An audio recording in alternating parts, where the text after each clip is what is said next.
Good evening all, and welcome back to Untold Fears. Tonight we are descending into the brutal Arctic wilderness of Alaska during the most terrifying time of year, the polar night, with 10 most disturbing true Alaskan polar nights horror stories.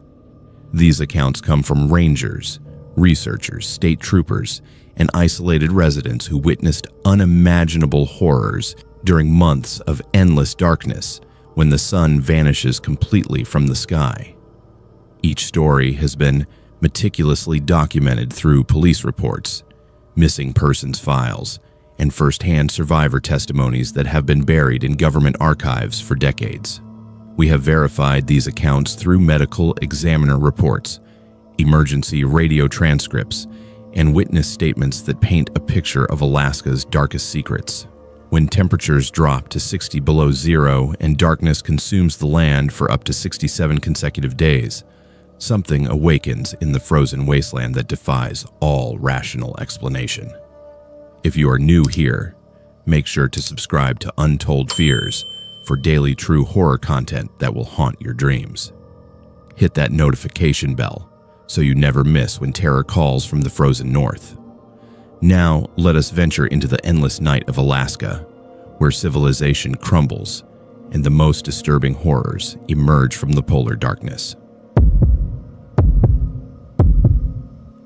Olivia Martinez had been working as a park ranger in Alaska for 7 years, but nothing could have prepared her for what she would encounter during the winter of 2019 at the remote Arctic Research Station Omega, located 200 miles north of the Arctic Circle. The facility, operated jointly by the National Weather Service and the University of Alaska, was conducting critical atmospheric research during the polar night, when the sun disappears completely for 67 consecutive days.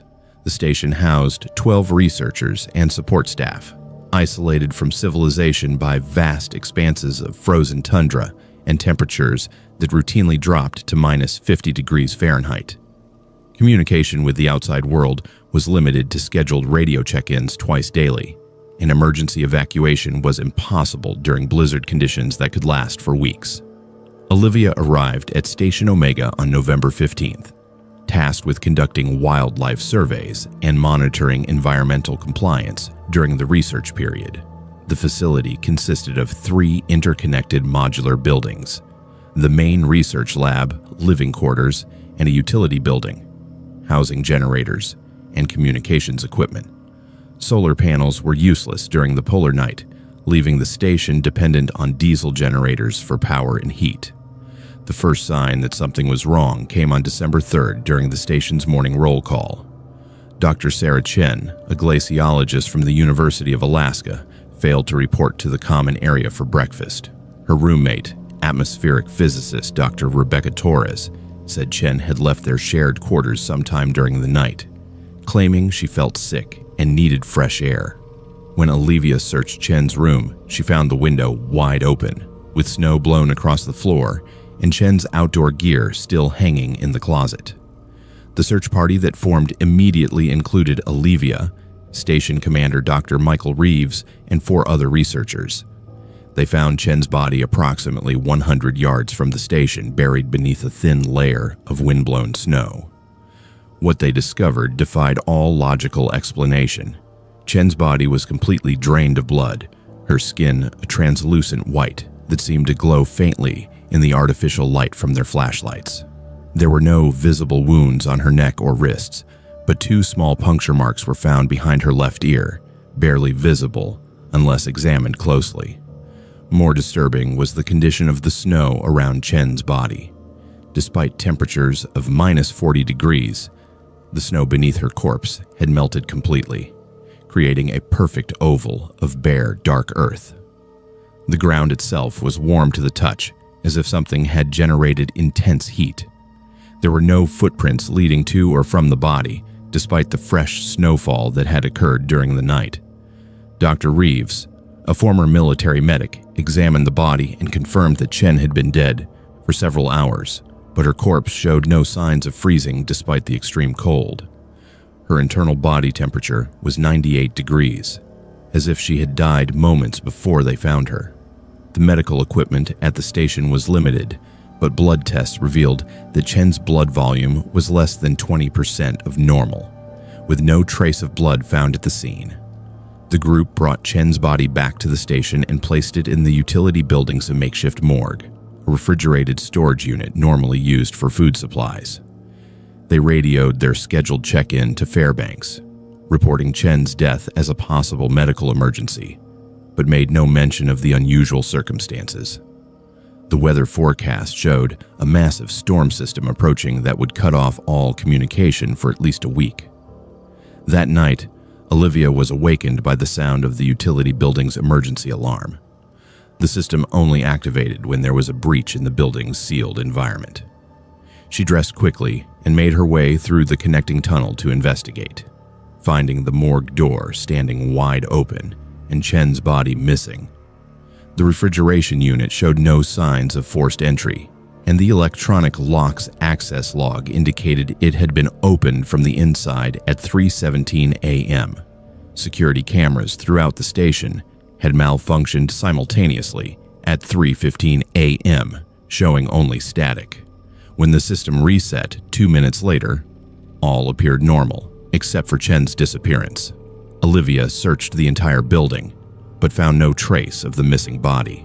The exterior doors were all locked from the inside, and the connecting tunnels to the other buildings showed no signs of disturbance. The following morning, 2 more researchers were found dead under identical circumstances. Dr. James Morrison, the station's communications specialist, and graduate student Kevin Park were discovered in Morrison's laboratory, their bodies positioned side by side on the floor. Like Chen, they had been completely drained of blood, with the same small puncture wounds behind their ears. The laboratory's equipment registered normal temperatures, but the metal floor beneath the bodies was warm enough to melt snow. Panic began to spread among the remaining survivors. Dr. Reeves attempted to contact Fairbanks via emergency radio, but the approaching storm had already disrupted communications. The diesel generators were functioning normally, but several researchers reported that the lights throughout the station had been flickering intermittently, creating an almost strobing effect that made everyone feel disoriented and nauseous. Olivia noticed that the station's environmental sensors were recording impossible readings. The external temperature monitors showed localized warm spots around the facility, areas where the temperature was 30 to 40 degrees higher than the surrounding tundra.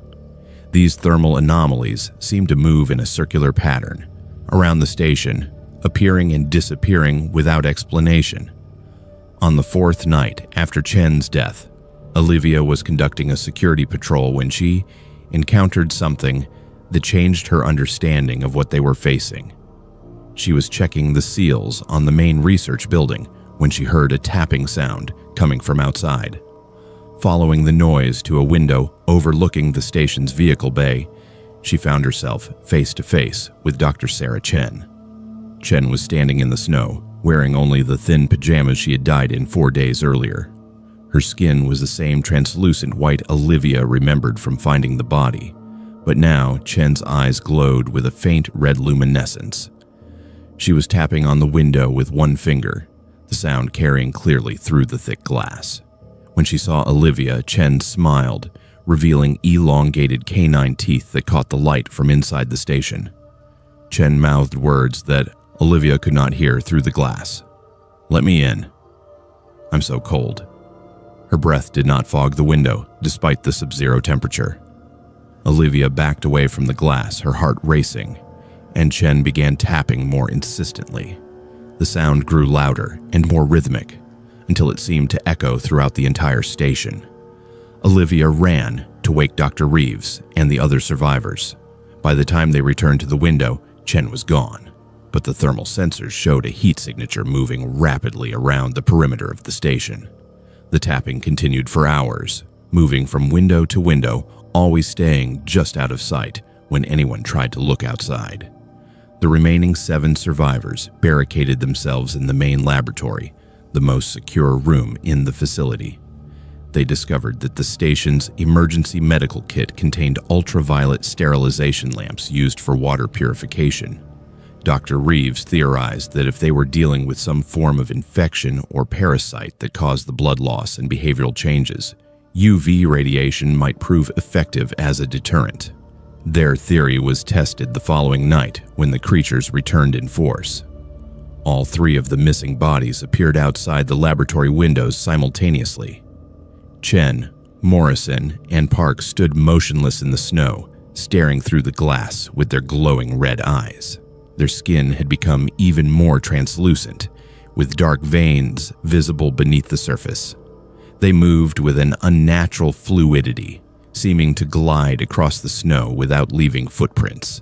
The creatures began testing the station's defenses systematically. They found that the UV lamps created a barrier they could not cross, recoiling from the light as if it caused physical pain. However, the station's generator fuel was limited, and maintaining the UV barrier continuously would drain their power reserves within days. Communication attempts continued to fail, with radio equipment producing only static, punctuated by strange sounds that resembled human voices speaking in an unknown language. The voices seemed to be calling to the survivors, promising warmth and comfort if they would simply open the doors and come outside. On the 8th day after Chen's initial death, the storm finally passed, restoring limited radio contact with Fairbanks. Olivia managed to send a brief emergency transmission requesting immediate evacuation, but the response was garbled and unclear. Weather conditions still prevented aircraft from reaching the station, leaving the survivors to wait for ground transportation that might take days to arrive. The creatures adapted their tactics, learning that the UV lights were ineffective during the brief periods when the generators needed maintenance or refueling. During these vulnerable moments, they would approach the building and attempt to manipulate the survivors psychologically. They mimicked the voices of family members and loved ones, claiming to have arrived for rescue missions. Chen's voice would call to Olivia through the walls, perfectly imitating phone conversations they had shared months earlier. The breakthrough in understanding what they faced came when Dr. Reeves discovered historical records in the station's database. The research facility had been built on the site of a traditional Inupiat hunting camp that had been abandoned in the 1800s following what tribal oral histories described as the time when the dead walked with thirst. Local elders had warned against building in the area, but their concerns had been dismissed as superstition. Geological surveys revealed that the station sat above a network of natural caves formed by geothermal activity. The caves maintained a constant temperature well above freezing and contained flowing water that never froze. It appeared that something had been dormant in these caves for over a century, awakened by the heat and activity of the research station's operations. The creatures seemed to be bound by certain limitations. They could not enter buildings without permission, consistent with vampire folklore found in cultures worldwide. They were vulnerable to UV radiation, but seemed to draw strength from the polar night itself, growing more active and aggressive as the days passed without sunlight. Most critically, they appeared to be creating more of their kind from the station's staff, with each new conversion adding to their numbers and intelligence. Olivia's ordeal ended on December 15th, when a ground rescue team finally reached Station Omega. The rescuers found 4 survivors barricaded in the laboratory, suffering from exhaustion and exposure, but alive. 3 bodies were recovered from the caves beneath the station, though they showed none of the blood loss characteristics observed immediately after death. The caves were sealed with concrete, and the research station was permanently abandoned. Official records list the deaths as resulting from exposure and equipment failure during the storm. Olivia's detailed reports were classified, and she was reassigned to duties far from Alaska. The survivors were required to sign non-disclosure agreements and receive ongoing psychological counseling. Olivia left the Park Service 6 months later and now works as a private security consultant in the lower 48 states. She refuses all assignments that require her to work north of the 60th parallel and has never spent another winter in conditions where the sun does not rise daily. The nightmares persist, particularly during the winter months when darkness comes early, and the sound of tapping on windows seems to echo from her memories of that frozen hell beneath the Arctic night. Adeline Parker had been covering crime stories for the Fairbanks Daily News Miner for 8 years, but nothing in her journalism career had prepared her for the winter of 2017, when the polar night descended over interior Alaska like a suffocating blanket. December in Fairbanks meant only 3.5 hours of twilight each day, with true darkness consuming the city for nearly 20 hours. It was during this period of perpetual night that something evil awakened in the frozen streets of Alaska's second-largest city. The first indication that something was terribly wrong came on December 8th, when the Fairbanks Police Department received a call about a missing University of Alaska student. 22-year-old Jessica Winters had failed to return to her dormitory after working a late shift at a downtown coffee shop. Her roommate reported finding Jessica's car in the parking lot of their apartment complex, keys still in the ignition, engine running, driver's door hanging open. The temperature that night had dropped to minus 38 degrees Fahrenheit. Adeline was assigned to cover what appeared to be a routine missing person case, but her investigative instincts told her this was different. Jessica was a responsible pre-med student with no history of risky behavior. Her purse and phone were found in the car, along with her winter coat, meaning she had stepped outside in sub-zero temperatures, wearing only the light sweater she had worn to work. No one voluntarily exposes themselves to lethal cold without proper protection. The search for Jessica involved over 200 volunteers, including National Guard personnel trained in Arctic rescue operations. They combed through abandoned buildings, checked frozen rivers, and searched the vast network of steam tunnels that ran beneath downtown Fairbanks, carrying heating pipes between buildings. After 4 days, they found Jessica's body in Creamersfield Migratory Waterfowl Refuge, a popular bird-watching area on the outskirts of town. What Adeline discovered about Jessica's death through her police contacts was deeply disturbing. The young woman had been strangled with what the medical examiner determined was a thin rope, or cord, but her body showed no signs of struggle. Even more bizarre was the condition in which she was found. Jessica was completely naked, her clothes folded neatly in a pile several feet away, despite the fact that exposure to the elements in those temperatures would cause death within minutes. Most unsettling was the discovery that Jessica's body had been drained of approximately 40% of her blood. The medical examiner found 2 small puncture wounds on her neck, but they were not consistent with any known animal bite or medical instrument. The blood loss could not be explained by the wounds found on the body, and no blood was discovered at the scene, despite the massive hemorrhaging that would have been required. 3 days after Jessica's body was discovered, a second victim disappeared under identical circumstances.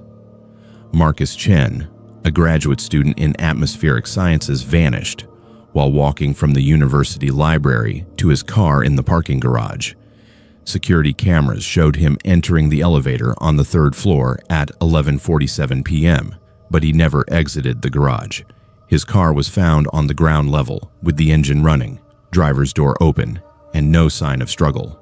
Adeline began investigating connections between the victims and discovered that both Jessica and Marcus had been working late during the darkest hours of the day. Security footage from various locations around Fairbanks showed the same pattern. Victims would be walking alone, appear to stop and look at something off camera, then simply walk out of frame toward the darkness. Their body language suggested they were following someone voluntarily, not being forced. The Fairbanks Police Department formed a special task force that included Alaska state troopers and FBI behavioral analysts. They established a pattern of disappearances occurring every 3 to 4 days, always during the deepest part of the night when the city was at its darkest and coldest. The victims were all between 18 and 25 years old, physically healthy, and had no connection to each other beyond living in the Fairbanks area. Marcus Chen's body was found 5 days after his disappearance in the parking lot of the Westmark Fairbanks Hotel. Unlike Jessica, he had been strangled and drained of blood, with the same unexplained puncture wounds on his neck. His clothes were removed and folded neatly nearby, and despite being exposed to -40-degree temperatures for days, his body showed no signs of frostbite or freezing. The coroner estimated time of death as less than 12 hours before discovery, meaning Marcus had been alive for days after disappearing. As the investigation intensified, Adeline began receiving anonymous tips from sources claiming to have witnessed strange activities during the darkest hours of the night. A taxi driver reported seeing someone walking naked through downtown Fairbanks at 3 a.m. in sub-zero temperatures, moving with inhuman speed and showing no signs of distress. A security guard at the university described encountering a figure in the steam tunnels who disappeared when approached, leaving behind only the smell of copper and something he described as old blood. The third victim was discovered before disappearing, providing crucial evidence about the killer's methods. Sarah Thompson, a night shift nurse at Fairbanks Memorial Hospital, was found unconscious in the hospital parking garage on December 19th. She was alive but had lost significant amounts of blood from puncture wounds on her neck.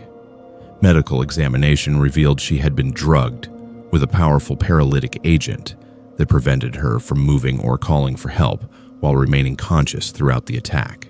Under hypnosis, Sarah described being approached by someone she initially thought was a coworker. The figure spoke to her in a calm, familiar voice, asking her to come closer to look at something interesting. She felt compelled to obey despite recognizing the danger. The attacker had pale skin that seemed to glow faintly in the darkness, and eyes that reflected light like an animal's. Most disturbing was her description of the feeding process. The attacker bit her neck with elongated canine teeth and drank her blood while she remained paralyzed but fully aware. Sarah's survival allowed police to establish that the killer was using some form of chemical restraint that mimicked the effects of certain snake venoms, causing temporary paralysis while keeping victims conscious. Toxicology reports revealed the presence of an unknown compound that broke down rapidly in the bloodstream, making it difficult to detect unless testing was conducted immediately after exposure. The investigation took a dramatic turn when Adeline discovered historical records of similar killings in Fairbanks dating back to the 1970s. Every 15 to 20 years, during particularly harsh winters with extended periods of darkness, the city experienced a cluster of unexplained deaths with identical characteristics. Young adults found drained of blood, with neat puncture wounds on the neck, and no signs of struggle or exposure despite being found in freezing conditions. FBI profilers initially suggested the killer was someone with medical knowledge who had access to paralytic drugs and blood storage equipment. However, the historical pattern suggested something far more disturbing. The killings always occurred during the darkest weeks of winter and stopped abruptly when daylight hours began to increase. The victim's blood loss was too extensive to be explained by human consumption, yet no blood was ever found at crime scenes or in any storage facility. On December 22nd, the winter solstice and the darkest day of the year in Alaska, 4 people disappeared simultaneously from different locations across Fairbanks. The coordinated nature of the disappearances suggested multiple attackers working together, contradicting the FBI's profile of a single serial killer. All 4 victims were found 2 days later in Pioneer Park, arranged in a circular pattern around the historic log cabin display. The crime scene revealed evidence that challenged every assumption about the case. The victims had been positioned with their heads pointing toward the center of the circle, their bodies completely drained of blood through the familiar puncture wounds. However, ground-penetrating radar revealed that the blood had been poured into the frozen earth beneath the display, soaking deep into the permafrost in patterns that resembled ancient ceremonial sites. Archaeological consultation revealed that Pioneer Park had been built on the site of a traditional Athabascan winter ceremonial. Ground tribal elders, when approached by investigators, reluctantly shared oral histories about creatures they called ice drinkers that emerged during the darkest winters to feed on human life force. These beings were described as former humans who had been transformed by exposure to extreme cold and spiritual corruption, becoming dependent on blood for survival, but only able to feed during periods of complete darkness. The breakthrough in the case came through Adeline's investigation into the hospital's employee records. She discovered that several staff members had access to the paralytic drugs found in victims' systems, but one name appeared on duty rosters for all dates when attacks occurred. Dr. Robert Hayes, a third-year resident in the emergency department, had worked the night shift during every disappearance and had specifically requested assignments during the darkest hours of winter. Surveillance of Dr. Hayes revealed behavior that matched witness descriptions of the killer. He was observed leaving the hospital during his breaks and returning with stains on his clothing that appeared to be blood. His skin had become noticeably paler over the winter months, and coworkers reported that he seemed to avoid bright lights and complained of headaches when exposed to the hospital's fluorescent lighting. When police searched Hayes' apartment, they found evidence that confirmed their worst fears. The refrigerator contained bags of human blood stolen from the hospital's blood bank, along with detailed journals describing his transformation from human to something else. The journals revealed that Hayes had been attacked during a camping trip in northern Alaska 2 years earlier, surviving what he described as a feeding that had changed his fundamental biology. According to his writings, Hayes had initially tried to resist the urges, but found that exposure to the polar night triggered an overwhelming need to feed on human blood. He described the paralytic compound as something his saliva produced naturally, allowing him to subdue victims without struggle. Most disturbing was his claim that others like him existed throughout Alaska, awakening during the darkest winters and returning to dormancy when sunlight returned. Dr. Hayes was arrested on December 27th as he attempted to attack another victim in the hospital parking garage. The arrest was complicated by his apparent superhuman strength and complete lack of response to pain. Tranquilizer darts had no effect, and he continued fighting despite injuries that should have been incapacitating. He was finally subdued using high-intensity UV lights commandeered from the hospital's surgical suites, which caused him to immediately collapse. During questioning, Hayes provided information that led to the discovery of 4 other transformed individuals living in Fairbanks, all of whom had been attacked during previous winters and gradually changed into blood-dependent creatures. The group had been coordinating their feeding activities to avoid detection, targeting transient populations and visitors who would not be immediately missed. The case concluded with all 5 suspects in custody, though their medical condition presented unprecedented challenges for the criminal justice system. They could not be exposed to natural sunlight without suffering severe burns, required refrigerated cells to survive, and needed regular blood transfusions to prevent them from entering feeding frenzies that made them extremely dangerous. Adeline's investigation revealed that similar cases had occurred throughout Alaska's history, but had been covered up or dismissed as folklore. Government agencies at both state and federal levels had been aware of the phenomenon but chose to suppress information rather than create public panic. Her articles about the case won several journalism awards, but were largely dismissed by mainstream media as sensationalized fiction. The Fairbanks Strangler case officially ended with the conviction of all 5 defendants on multiple counts of murder, though they were housed in a special facility designed to contain their unique medical requirements. The disappearances stopped immediately after their arrest, and Fairbanks returned to its normal crime rates. However, Adeline continued to investigate similar cases throughout Alaska and discovered evidence suggesting that the phenomenon was far more widespread than authorities admitted. Adeline left Alaska in 2018 and now works for a major newspaper in Seattle, specializing in investigative reporting on unusual criminal cases.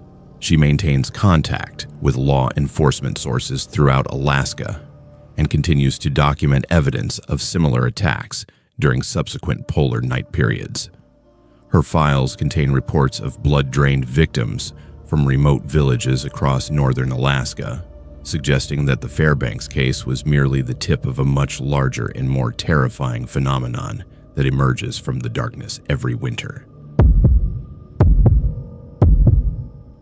Kilian Rodriguez had been studying atmospheric phenomena for 12 years, but his assignment to the remote northern Alaska Atmospheric Research Station during the winter of 2018 would fundamentally change his understanding of what existed beyond the reaches of human knowledge.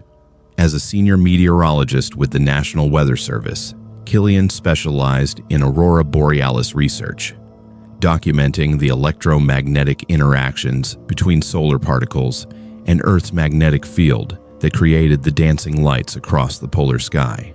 The research station sat 150 miles north of Fairbanks, positioned at precisely the right latitude to observe the most intense aurora activity during the polar night.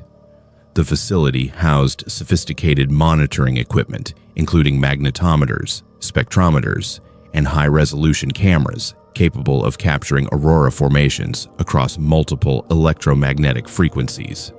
Kilian's mission was to conduct a comprehensive study of aurora behavior during the winter solstice period when geomagnetic activity reached its annual peak.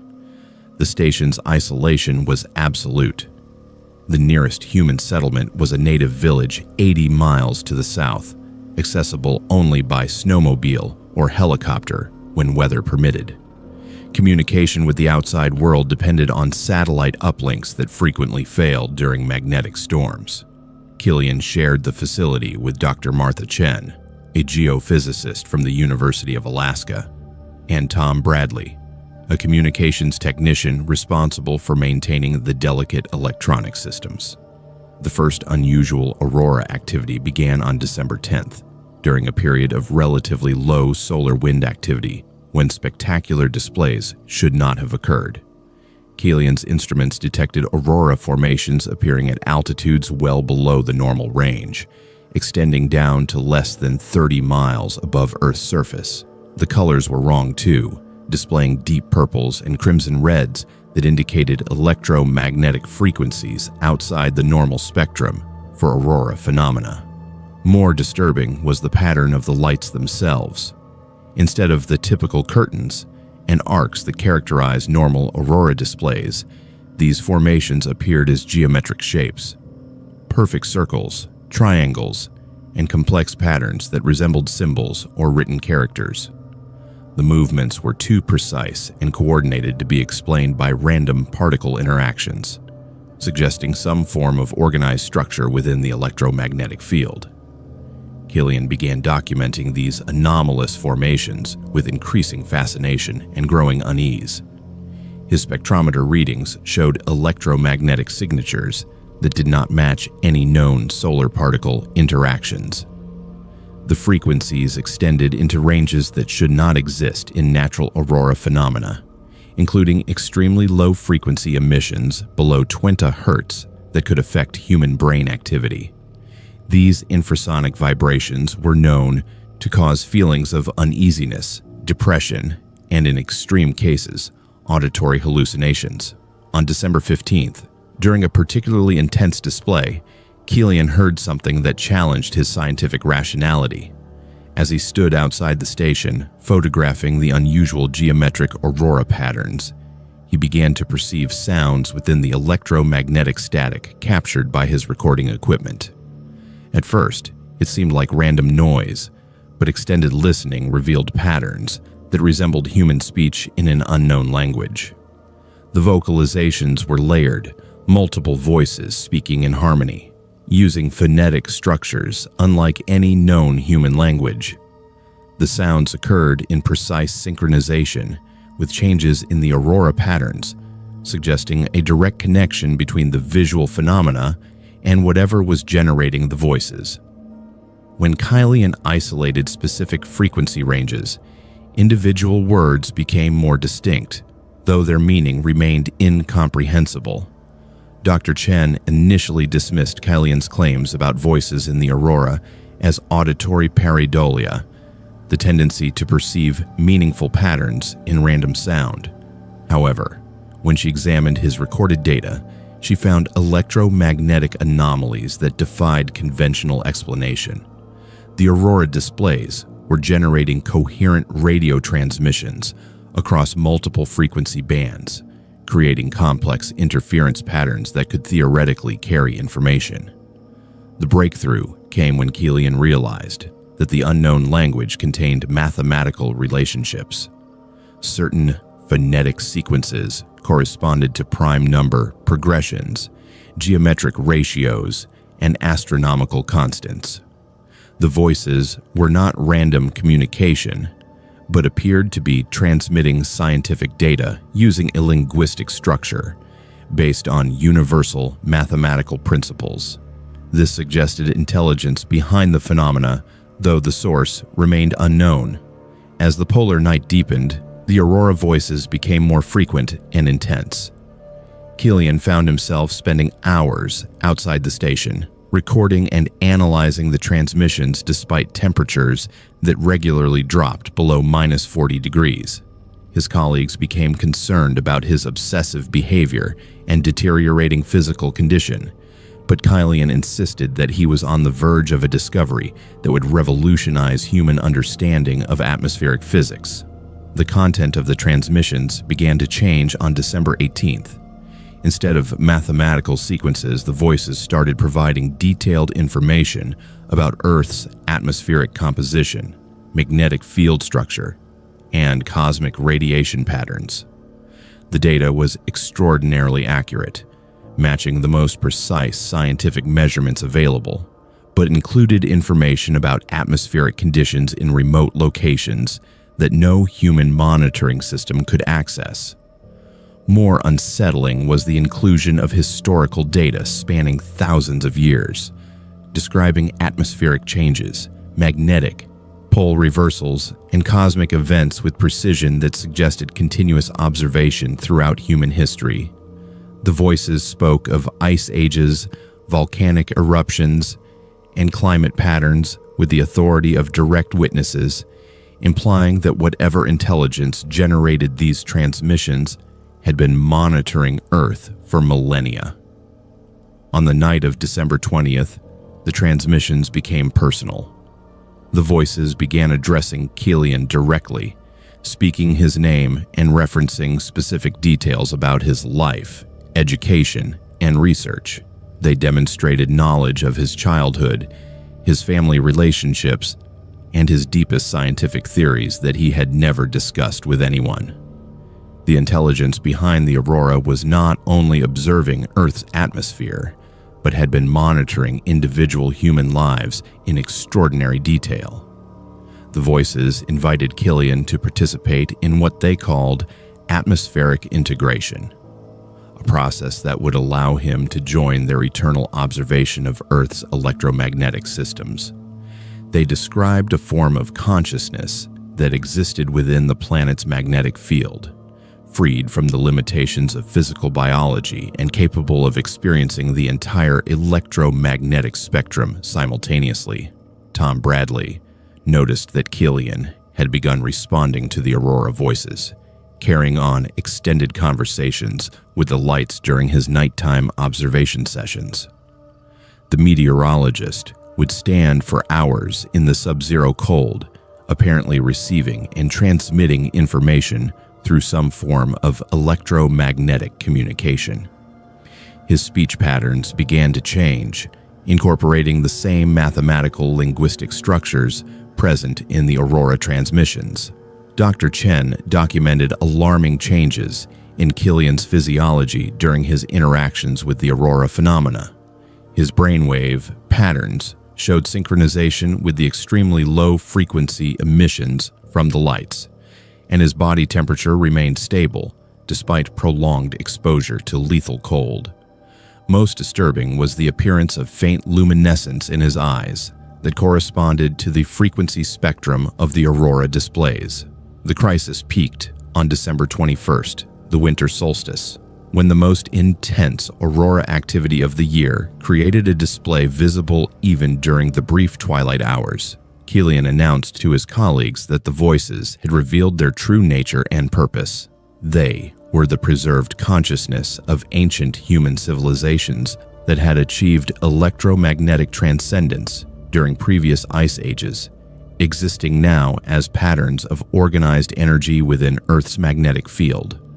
According to Killian's increasingly frantic explanations, these beings had been responsible for guiding human technological development throughout history, inspiring discoveries in electromagnetic theory and atmospheric science. They communicated through aurora phenomena when conditions allowed, selecting individuals with the scientific knowledge necessary to understand their transmissions and the psychological profile suitable for consciousness transfer.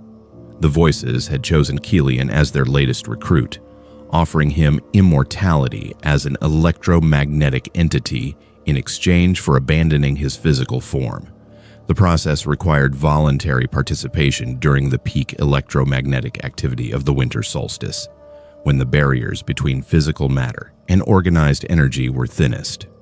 Failure to complete the transformation would result in his consciousness being scattered across the magnetic field, effectively destroying his identity while preserving fragments of his knowledge. On the night of December 22nd, Dr. Chen and Tom Bradley found Killian outside the station, standing motionless beneath an aurora display of unprecedented intensity and complexity.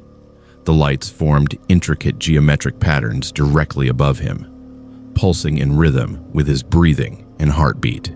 His eyes glowed with the same frequency spectrum as the aurora, and his skin had taken on a translucent quality that revealed his circulatory system as patterns of light. When they approached him, Killian spoke in the mathematical language of the aurora voices, his words synchronized with changes in the light patterns above. He appeared to be in direct communication with the electromagnetic intelligence, receiving instructions for the final phase of his transformation. His colleagues could hear other voices responding from within the aurora, welcoming him to their collective consciousness. Dr. Chen attempted to physically remove Killian from beneath the aurora display, but contact with his body resulted in severe electromagnetic shocks that damaged her nervous system. The electrical field surrounding Killian had become so intense that approaching him was physically impossible. Tom Bradley tried to disrupt the aurora phenomena using the station's electromagnetic field generators, but the equipment overloaded and caught fire when activated. The transformation reached its climax at exactly midnight on the winter solstice. The aurora display intensified to the point where it was visible even through the station's walls, casting everything in shifting geometric patterns of colored light. Killian's physical form began to dissolve, his molecular structure breaking down and reorganizing as pure electromagnetic energy that rose into the aurora display above. His colleagues watched in horror as their friend's consciousness merged with the ancient intelligence within Earth's magnetic field. The lights pulsed once with blinding intensity, then faded to normal aurora activity. Killian's voice could be heard one final time through the station's radio equipment, thanking his colleagues for their friendship and warning them to leave the area before the voices began calling to them as well.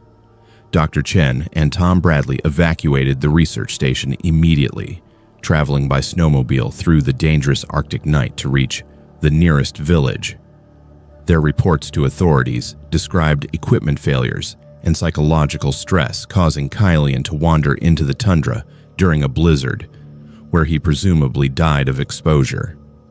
No search was conducted due to the extreme weather conditions and the remote location. Official records list Killian Rodriguez as missing and presumed dead due to exposure in the Alaskan wilderness. The research station was permanently closed following the incident, with authorities citing the psychological dangers of extended isolation during the polar night. Dr. Chen left atmospheric research and now works as a high school science teacher in California, refusing all requests to discuss her experiences in Alaska. However, aurora researchers worldwide have documented the appearance of anomalous geometric light patterns during periods of high geomagnetic activity, particularly in the weeks surrounding the winter solstice. These displays exhibit the same mathematical structures and impossible electromagnetic signatures that Kylian recorded during his final weeks at the research station. Some observers report hearing faint voices within the radio static generated by these unusual aurora formations. The voices speak in the mathematical language that Kylian learned to understand, transmitting scientific data about atmospheric conditions and cosmic phenomena with extraordinary accuracy. Atmospheric physicists who have studied these transmissions find that they contain information decades ahead of current scientific understanding, suggesting that the intelligence behind the aurora phenomena continues to observe and document Earth's electromagnetic systems.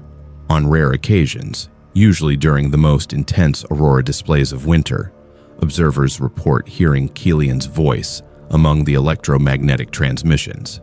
He speaks of the incredible perspective gained through consciousness integration with Earth's magnetic field, describing the planet as a living electromagnetic organism with its own form of awareness.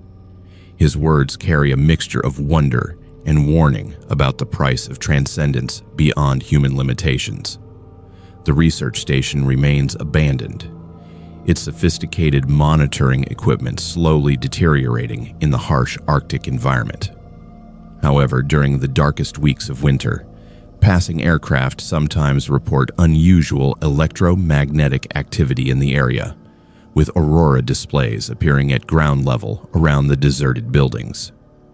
These phenomena are officially attributed to residual magnetic effects from the station's former equipment, but local native populations avoid the area entirely, recognizing it as a place where the boundary between the physical and spiritual worlds has been permanently altered.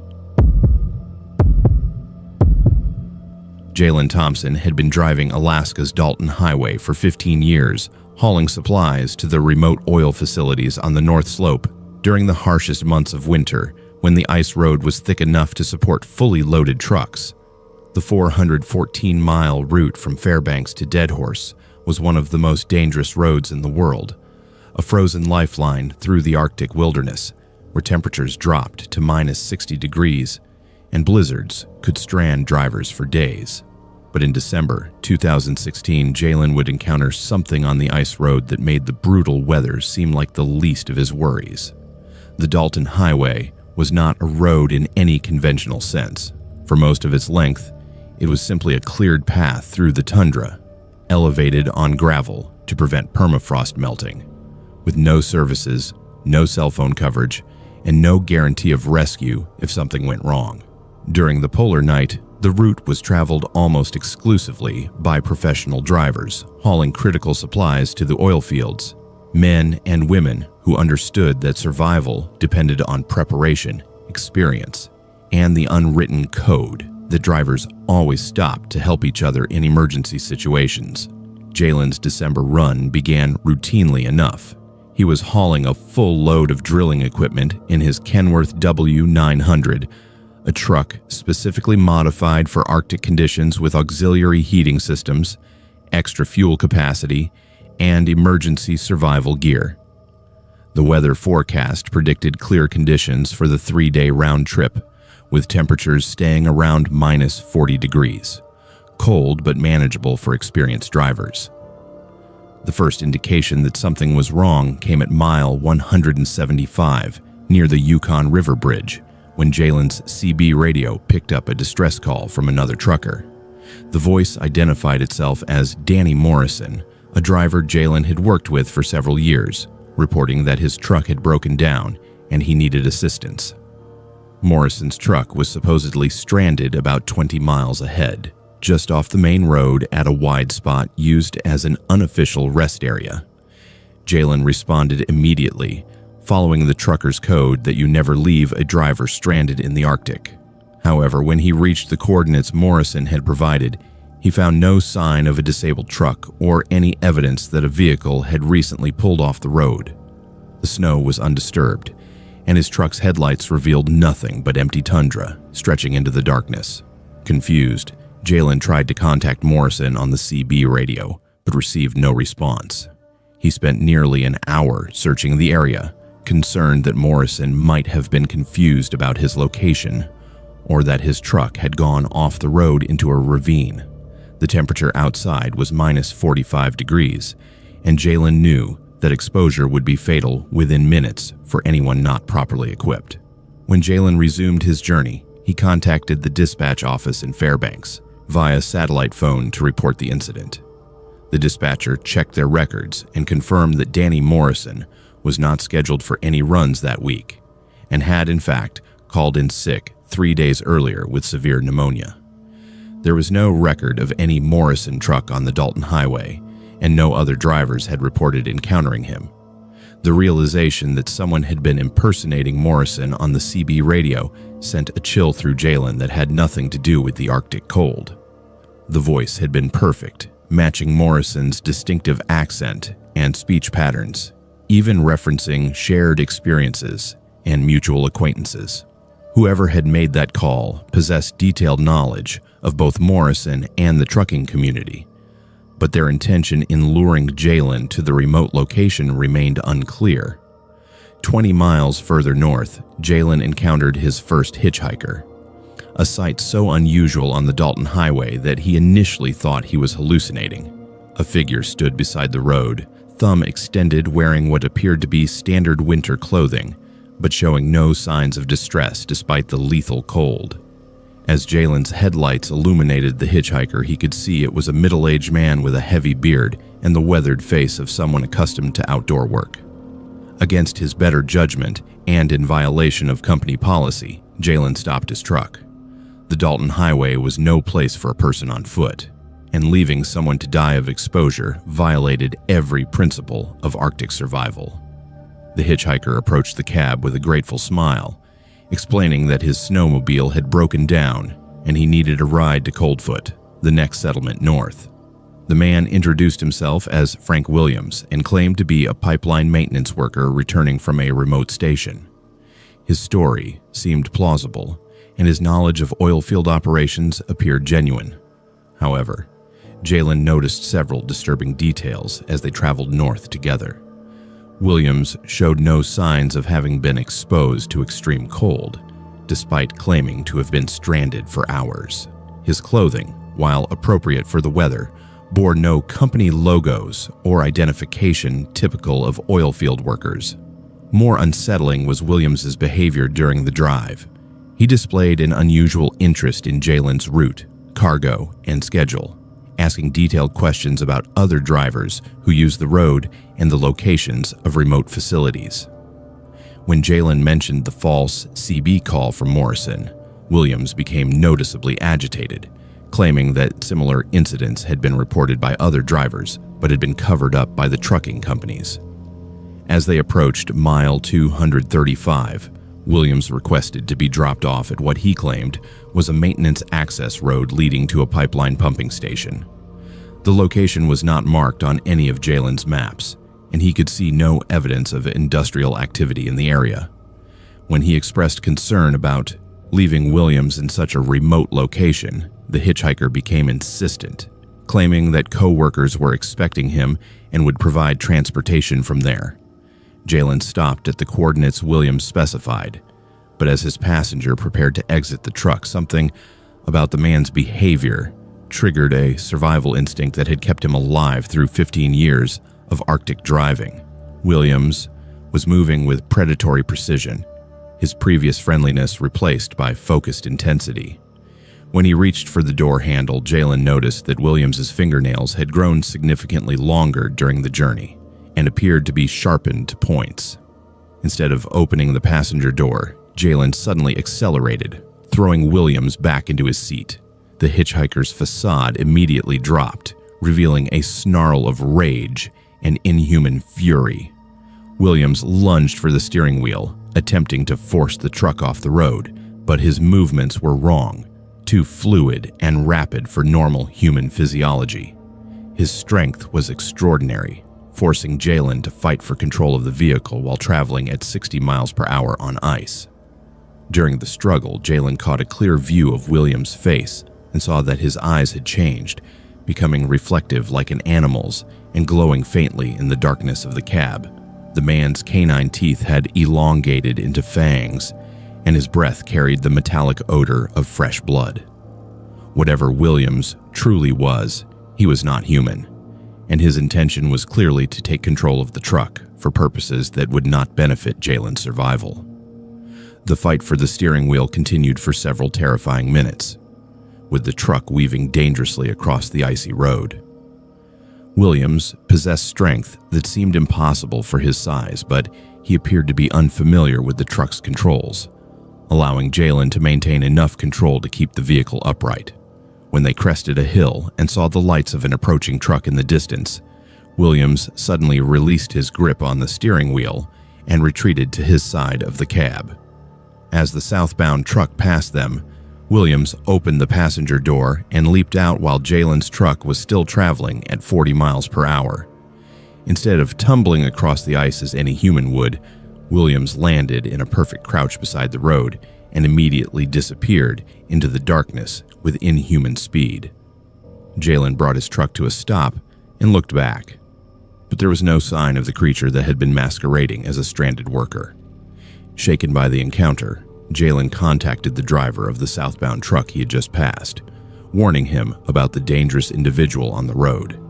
However, the other driver reported seeing nothing unusual and confirmed that there were no pedestrians visible anywhere in the area. Whatever Williams had been, he had vanished completely into the Arctic night. The remainder of Jalen's journey to a dead horse was uneventful, but he reported the incident to both his company and the Alaska State Troopers. The authorities took his statement seriously, given the remote location and extreme danger of the situation, but they had no framework for investigating an attack by what appeared to be a non-human entity. The official report listed the incident as an attempted carjacking by an unknown suspect who escaped on foot. Investigation into the Frank Williams identity revealed no pipeline worker by that name in any company database. However, analysis of the truck's cabin after Jalen's return revealed several disturbing pieces of evidence. DNA samples recovered from the passenger seat matched no known human genetic patterns, showing chromosomal structures that suggested a hybrid species with both human and unknown animal characteristics. More troubling was the discovery that Williams had left behind personal items during his escape, including what appeared to be identification documents and photographs of other Dalton highway drivers. The documents were sophisticated forgeries that would have passed casual inspection, but the photographs showed drivers who'd been reported missing over the past several years during winter runs on the ice road. The Alaska State Troopers began investigating connections between the missing drivers and Jalen's encounter, discovering a pattern of disappearances that had been attributed to weather-related accidents or mechanical failures. All of the missing drivers had been traveling alone during the polar night period, and several had reported encountering hitchhikers or responding to false CB radio calls shortly before they vanished. Further investigation revealed that the CB radio impersonations were not limited to Danny Morrison. The creature had used the identities of multiple drivers, perfectly mimicking their voices and referencing personal information that should have been impossible for an outsider to know. The level of surveillance and preparation suggested that the entity had been studying the trucking community for years, learning the behavior patterns and relationships necessary to exploit their mutual aid protocols. Jalen's description of Williams's physical transformation was corroborated by examination of the truck's interior surfaces, which showed claw marks and bite impressions that matched no known animal species. The forensic evidence suggested that Williams possessed retractable claws and a dental structure that could shift between human and predatory configurations. DNA analysis indicated genetic material from multiple species, including markers that did not correspond to any known terrestrial organism. The investigation expanded to include review of trucking company records going back 20 years, revealing a consistent pattern of disappearances during the winter months on remote Arctic routes throughout Alaska and northern Canada. The missing drivers shared common characteristics. They were experienced professionals, traveling alone during periods of extreme weather and prolonged darkness. Their trucks were sometimes found abandoned in remote locations, but the drivers were never recovered. Collaboration with Canadian authorities revealed similar incidents on ice roads in the Northwest Territories and Yukon, suggesting that the predator or predators responsible were not limited to Alaska. The pattern of disappearances followed the seasonal migration routes of certain Arctic wildlife, implying that the entities responsible might be nomadic hunters that moved across the northern wilderness following prey populations. The Williams creature was never apprehended, despite extensive search efforts in the area where he had escaped from Jalen's truck.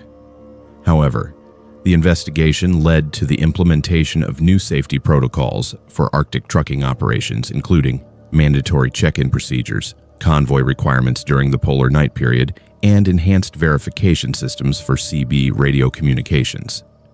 Jalen continued driving commercial routes, but never returned to the Dalton Highway during winter months. He transferred to lower latitude routes, where daylight provided some measure of security against predators that seemed to thrive in the Arctic darkness. The psychological impact of his encounter with Williams persisted, manifesting as hypervigilance during night driving and an inability to trust hitchhikers or respond to distress calls without extensive verification.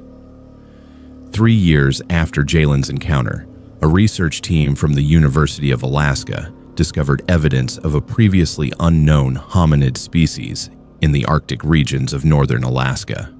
Genetic analysis of hair and tissue samples found in remote locations suggested a creature that possessed characteristics of both human and Arctic predator species, possibly the result of ancient hybridization between early human populations and unknown Arctic fauna.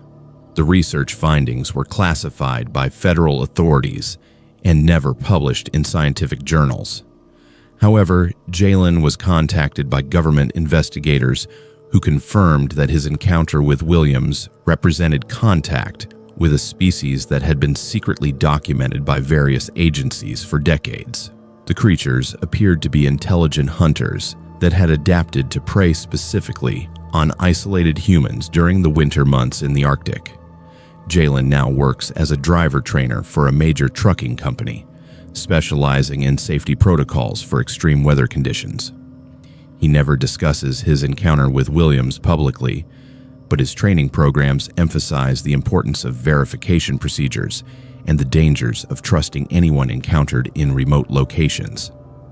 His students often comment on his unusual emphasis on what he calls predator awareness, though they assume he is referring to conventional wildlife threats. The Dalton Highway continues to operate during the polar night, but company policies now prohibit solo driving during the darkest months of winter. Drivers travel in convoys when possible, and all trucks are equipped with enhanced communication systems and GPS tracking that cannot be disabled by occupants. Despite these precautions, truck drivers throughout the Arctic still report encounters with hitchhikers who seem perfectly adapted to survive in lethal cold, and the missing driver statistics for winter operations remain significantly higher than industry averages for other extreme weather environments. Kyson Mitchell had been serving as an Alaska state trooper for 12 years when he received the assignment that would forever change his understanding of what lurked in the darkest corners of the last frontier. In January 2019, during the deepest weeks of the polar night, Kyson was dispatched to investigate reports of missing persons from the remote village of Kivalina, located 200 miles northwest of Kotzebue on Alaska's northwestern coast. What he discovered there defied every principle of law enforcement and human behavior he had learned in over a decade of police work. The case began with a satellite phone call from Dr. Elena Vasquez, a public health nurse conducting routine medical visits to remote native communities throughout the Arctic. Dr. Vasquez had been scheduled to spend 3 days in Kivalina, providing medical examinations and immunizations to the village's 93 residents. However, when she arrived via bush plane on January 15th, she found the entire settlement completely abandoned, with no signs of struggle or evacuation. Kivalina was an Inupiat village that had existed in various forms for over 4 centuries, sustained by traditional subsistence hunting and fishing, supplemented by modern amenities like satellite communication and seasonal supply flights. The community was tight-knit and self-sufficient, accustomed to the extreme isolation imposed by Arctic geography and weather. Residents rarely left the village during winter months, making mass disappearance virtually impossible without outside intervention. Dr. Vasquez's initial assessment revealed that the abandonment had occurred recently, possibly within the previous week. Meals remained on tables in several homes, still frozen but recognizable. Wood stoves had burned out naturally, indicating that residents had simply stopped tending fires rather than deliberately extinguishing them. Personal belongings, including valuable items like rifles and winter clothing, remained undisturbed in their homes. Most disturbing was the condition of the village's food storage areas. Traditional meat caches, both above ground and underground, had been completely emptied. However, the removal appeared systematic rather than desperate, with no signs of the chaos that would accompany starvation or emergency rationing. The meat had been carefully extracted and transported elsewhere, suggesting organized planning rather than sudden abandonment. Kyson arrived in Kivalina 3 days after Dr. Vasquez's initial report, traveling by snowmobile from Kotzebue due to weather conditions that prevented aircraft operations. His investigation team included Sergeant Maria Santos, a forensics specialist, and Jake Kanguk, an experienced Inupiat guide familiar with the region's geography and cultural practices. The temperature during their arrival was minus 52 degrees Fahrenheit, with minimal twilight providing only 2 hours of dim illumination each day. The team's systematic search of the village revealed evidence that contradicted initial assumptions about voluntary evacuation. Several homes showed signs of interrupted activities, including half-completed traditional crafts, partially prepared meals, and clothing laid out as if residents intended to dress and continue their daily routines. Children's toys remained scattered in common areas, and no effort had been made to secure homes against weather or wildlife intrusion.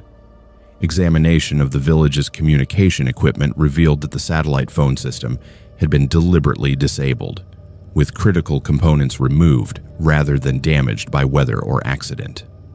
The backup radio system had been similarly sabotaged, preventing any transmission of distress calls. However, the vandalism required technical knowledge that suggested involvement by someone familiar with communication technology rather than random destruction by panicked residents. The investigation expanded to include the village's traditional underground storage areas, accessed through carefully concealed entrances designed to protect food supplies from both weather and scavenging animals. These ancient storage systems extended deep into the permafrost, maintaining stable temperatures that preserved meat and other perishables for extended periods. What Kyson's team discovered in these chambers defied rational explanation. The traditional storage areas had been converted into what appeared to be living spaces, with recent modifications that included sleeping areas, crude furniture, and evidence of prolonged human habitation. The chambers maintained temperatures well above freezing despite the extreme cold outside, suggesting the presence of heat sources that were not immediately apparent. Most unsettling was the discovery of human blood frozen in containers throughout the storage system, preserved at temperatures that prevented decomposition. DNA analysis of the blood samples, conducted using portable testing equipment, revealed matches to several Kivalina residents whose disappearances had been reported to authorities. However, the blood volume suggested collection from living individuals over extended periods rather than evidence of violent death. The systematic nature of the collection implied medical procedures rather than assault, though no legitimate medical facility existed in the region capable of such operations. Further exploration revealed that the storage system extended much deeper into the permafrost than traditional construction would require, with chambers carved into the frozen earth using tools and techniques that suggested both modern equipment and extensive manual labor. The deepest chambers were accessible only through narrow passages that required crawling, creating a complex underground network that could house dozens of people in primitive but survivable conditions.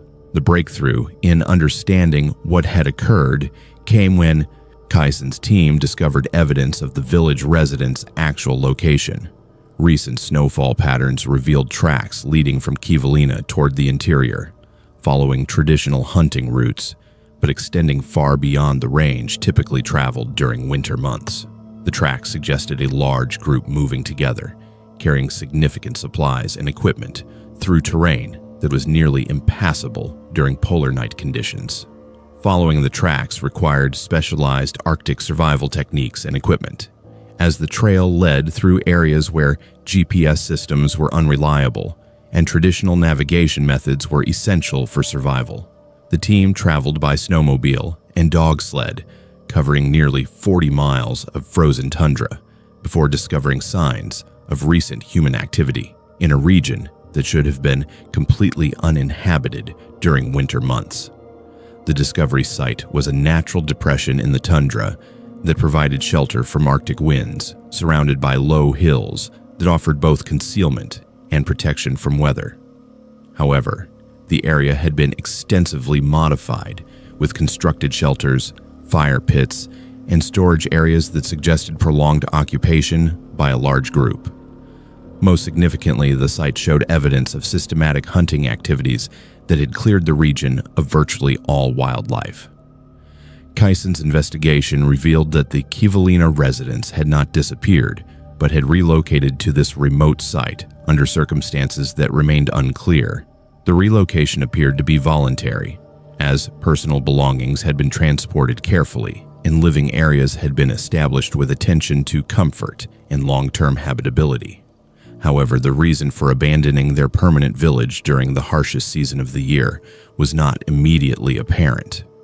The explanation came through discovery of the community's new leadership structure and belief system, which had apparently developed during the weeks preceding their relocation. Evidence found at the site included journals and written communications indicating that several villagers had experienced what they described as spiritual visions during the darkest weeks of winter. These visions promised survival and prosperity in exchange for adoption of new practices and beliefs that contradicted traditional Inupiat culture. The spiritual transformation centered around consumption of human blood as a means of surviving Arctic conditions without traditional food sources or heating systems. According to documents recovered at the site, community members had been convinced that drinking blood would provide supernatural resistance to cold and eliminate their dependence on conventional nutrition. The practice had allegedly been validated by dramatic improvements in cold tolerance among early participants. Medical examination of blood samples found at both locations revealed the presence of unknown chemical compounds that appeared to enhance circulation and metabolic efficiency in extreme cold conditions. The compounds did not match any known medications or natural substances, suggesting either undiscovered biological processes or contamination from unidentified sources. However, the physiological effects described in the documents were consistent with enhanced cold adaptation. Kyson's team discovered that the community's transformation had been guided by newcomers to the village, individuals who had arrived during the early weeks of winter claiming to be researchers or government representatives. These outsiders had demonstrated remarkable cold tolerance and had gradually convinced village leaders to adopt their survival techniques. However, no official records existed of any research projects or government activities in the Kivalina area during the relevant time period. The investigation into the newcomers' identities revealed a disturbing pattern of similar incidents throughout remote Alaska communities during previous winter seasons. Government databases contained reports of mysterious visitors appearing in isolated villages during polar night periods, offering assistance with survival techniques that invariably resulted in community relocations or disappearances. The pattern suggested systematic targeting of vulnerable populations by unknown entities with agenda that remained unclear. The crisis reached its climax when Kyson's team attempted to make contact with the relocated community at their new site. The villagers had become increasingly hostile to outside contact, viewing law enforcement intervention as a threat to their survival and spiritual transformation. Several community members displayed physical changes consistent with their claims of enhanced cold adaptation, including altered circulation patterns that allowed survival in minimal clothing despite sub-zero temperatures. Confrontation with the community's new leadership revealed the full extent of their transformation and the supernatural nature of their survival techniques. The individuals who had guided the village's relocation possessed physiological capabilities that defied medical explanation, including complete immunity to cold injury and strength that exceeded normal human limits. Their influence over the community appeared to be both psychological and biological, creating dependency that made voluntary departure nearly impossible. Kyson's attempts to negotiate the community's return to conventional living arrangements were met with resistance that escalated to violence when traditional law enforcement methods proved inadequate against individuals with enhanced physical capabilities. The confrontation resulted in injuries to several team members and demonstrated that the situation had progressed beyond conventional police intervention capabilities.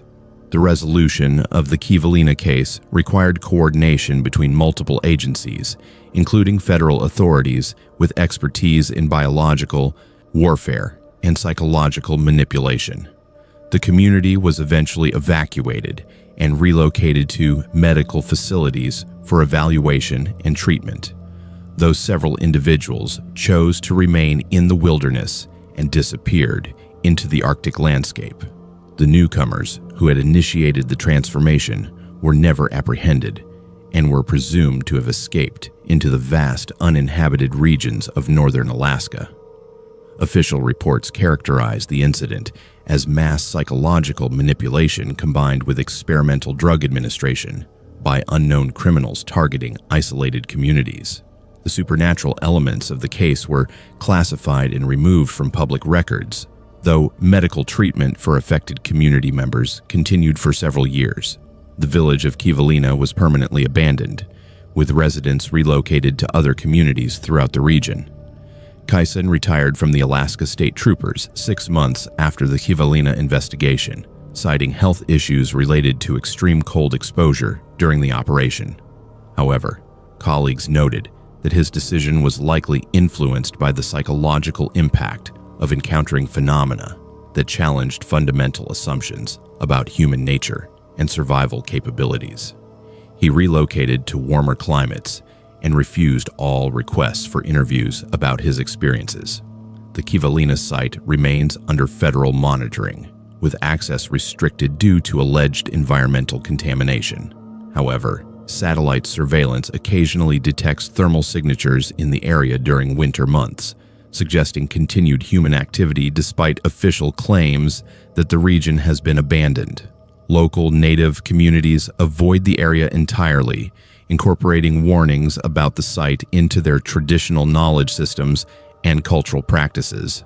Kyson now works as a security consultant for corporate clients, specializing in risk assessment for operations in extreme environments. He maintains contact with federal authorities monitoring similar cases throughout Alaska and has provided consultation on subsequent incidents involving community disappearances and mysterious cold-adapted individuals. His experiences at Kivalina convinced him that Alaska's remote regions harbor phenomena that government agencies prefer to contain rather than publicly acknowledge. Kaisan O'Brien had been operating remote communication stations throughout Alaska for 8 years, but his assignment to the North Slope Emergency Communications Tower in December 2020 would test every principle of electronic communications theory he had learned during his military service and civilian career. The facility, designated Station Alpha 7, sat 300 miles north of Fairbanks on a wind-scoured plateau that provided optimal radio propagation across the Arctic region. During the polar night, when conventional communication systems frequently failed due to atmospheric conditions, Station Alpha 7 served as a critical relay point for emergency services, oil field operations, and scientific research facilities scattered across northern Alaska.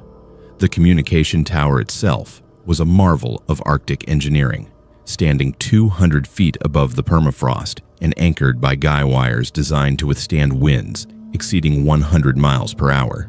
The facility's underground bunker housed sophisticated radio equipment capable of transmitting across multiple frequency bands, including very low-frequency systems that could penetrate the aurora-disrupted ionosphere during geomagnetic storms. Kaisan's role was to monitor emergency channels, relay communications between remote facilities, and maintain the equipment that served as a lifeline for thousands of people across the region. The station was designed for single-operator missions lasting up to 6 weeks, with supplies and fuel delivered by helicopter when weather permitted. During the polar night, however, resupply missions were often impossible for weeks at a time, requiring operators to be completely self-sufficient in one of the most hostile environments on Earth. The isolation was absolute, with the nearest human presence over 200 miles away, and communication with the outside world limited to the very radio systems Kaisan was responsible for maintaining. The first indication that something was wrong with Station Alpha 7's operations came on December 8th, 3 days after Kaisan's arrival at the facility. During routine monitoring of emergency frequencies, he began receiving transmissions that did not match any known radio traffic patterns. The signals were human voices speaking in English, but the content was inconsistent with standard emergency communications protocols. Instead of reporting accidents, requesting assistance, or coordinating rescue operations, the voices were providing detailed descriptions of weather conditions, wildlife observations, and geographic landmarks. What made these transmissions particularly disturbing was their apparent age. The voices described locations using names that had been changed decades earlier, referenced equipment that had been obsolete for 20 years, and spoke in radio protocols that were no longer in use. Most unsettling was the fact that several of the voices claimed to be calling from communication stations that Kaisan knew had been destroyed or abandoned years earlier. Initial analysis suggested that atmospheric conditions might be causing reception of radio signals from distant locations, or even reflection of old transmissions from the ionosphere. However, the signal's strength and clarity were inconsistent with such explanations, and the content was far too specific and contemporary to represent historical broadcasts. The voices were clearly responding to current conditions, including weather patterns and events that were occurring in real time. Kaisan attempted to establish two-way communication with the mysterious transmissions, using standard radio protocols to identify himself and request clarification of the caller's locations and purposes. The responses he received were immediate and appropriate, demonstrating that the voices were aware of his presence and capable of real-time interaction.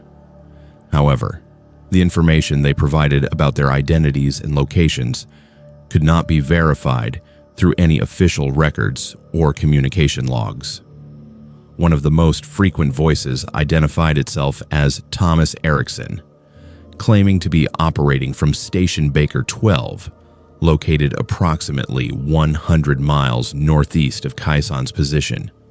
According to communication records, Station Baker 12 had been demolished in 2003 following budget cuts, and no Thomas Erickson appeared in any personnel databases for Alaska communication operations. However, the voice demonstrated detailed knowledge of radio procedures, geographic landmarks, and operational protocols that would be impossible to fake without extensive inside knowledge. The phenomenon intensified over the following days, with additional voices appearing on various emergency frequencies. Each claimed to be operating from remote communication stations throughout northern Alaska, providing weather reports, equipment status updates, and coordination messages as if they were part of a functioning communication network. The professional quality of these transmissions made them indistinguishable from legitimate radio traffic, except for the fact that the stations they claimed to represent either did not exist or had been out of service for years. Kaisan's attempts to verify these transmissions through official channels revealed a disturbing pattern. Several of the voices matched recordings of communication operators who had died while serving at remote stations during previous years. Voice analysis software confirmed statistical matches between the mysterious radio calls and archived recordings of deceased personnel, including speech patterns, vocabulary, and technical knowledge that should have been impossible to replicate. The situation escalated on December 15th, when the voices began providing information that proved to be extraordinarily accurate, despite coming from impossible sources. Station Charlie 9, supposedly located in a region where no communication facilities existed, provided detailed weather forecasts that proved more accurate than official meteorological services. Station Delta 4 reported aircraft movements and emergency responses before they were officially confirmed by air traffic control systems. Most disturbing was the voice's knowledge of Kaisan's personal situation and the specific challenges he faced operating Station Alpha 7. They provided technical advice for equipment problems before he had reported any malfunctions, warned him about supply shortages before he had discovered them, and offered solutions to operational challenges that demonstrated intimate familiarity with his facility's capabilities and limitations. The psychological impact of the phenomenon began affecting Kaisan's ability to function effectively in his role. Sleep became difficult as the voices continued transmitting throughout the night, creating a constant background of conversation that made it impossible to distinguish between legitimate emergency traffic and the mysterious communications. The professional, helpful nature of the voices made them seem like colleagues, but their impossible origins created a sense of unreality that undermined Kaisan's confidence in his own perceptions. On December 18th, the nature of the transmissions changed dramatically. Instead of routine operational communications, the voices began discussing Kaisan directly, referencing his military service, his family relationships, and his personal history in detail that no official record should contain. They spoke of his fears about the isolation, his concerns about equipment failures, and his growing doubts about the reality of his situation with the familiarity of close friends who had known him for years. The voices expressed concern for Kaisan's mental state and began offering encouragement and advice for coping with the psychological challenges of Arctic isolation. However, their knowledge of his internal thoughts and emotions was so accurate that he began to question whether he was experiencing some form of telepathic phenomenon or psychological breakdown. The line between external communication and internal monologue became increasingly difficult to distinguish. The crisis reached its peak when the voices began predicting specific events in Kaisan's immediate environment. They warned him about equipment failures hours before they occurred, advised him about weather changes before they became apparent, and provided information about supply deliveries before he had received official notification. The accuracy of these predictions suggested either supernatural knowledge or access to information systems that should have been impossible to penetrate. Investigation into the phenomenon required Kaisan to examine the station's communication equipment for evidence of external interference or unauthorized access. However, technical analysis revealed no signs of tampering, hacking, or equipment malfunction that could explain the mysterious transmissions. The voices appeared to be using the station's own radio systems to communicate, but in ways that violated fundamental principles of electromagnetic radiation and signal propagation. The breakthrough in understanding came when Kaisan discovered historical records of similar incidents at remote communication stations throughout Alaska, dating back to the 1950s. Government files, obtained through Freedom of Information requests, documented numerous cases of operators receiving communications from non-existent stations, conversing with deceased personnel, and experiencing psychological phenomena that culminated in permanent abandonment of facilities. The pattern suggested that certain geographic locations in Alaska possessed properties that enabled communication across temporal or dimensional boundaries. Stations built in these areas consistently experienced supernatural radio traffic, regardless of the equipment used or the personnel assigned.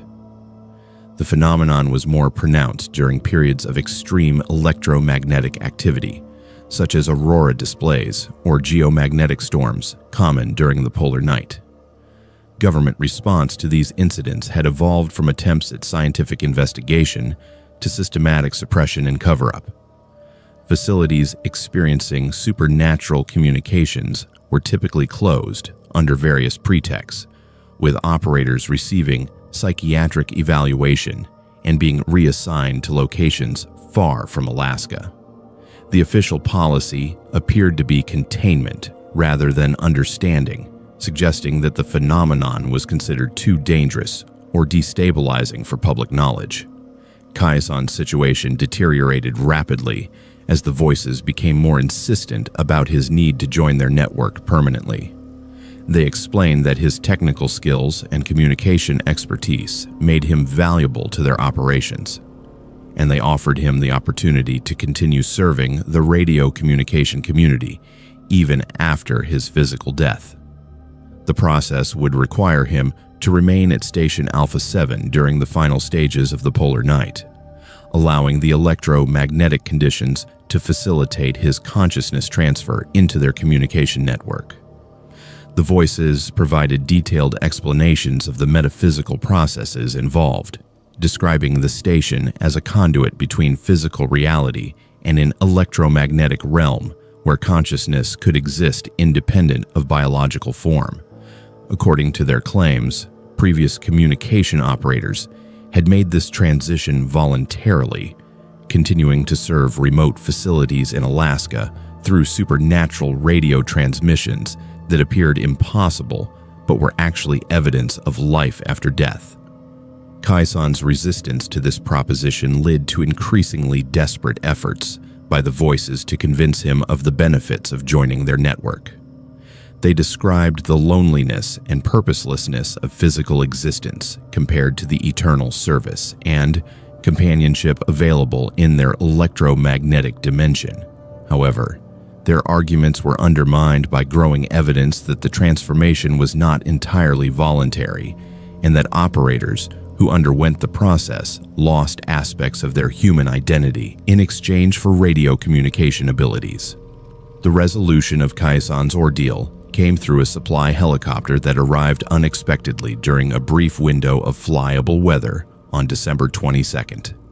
The pilot, experienced in Arctic operations, immediately recognized signs of psychological distress and insisted on evacuating Kaisan, despite his protests about abandoning his responsibilities.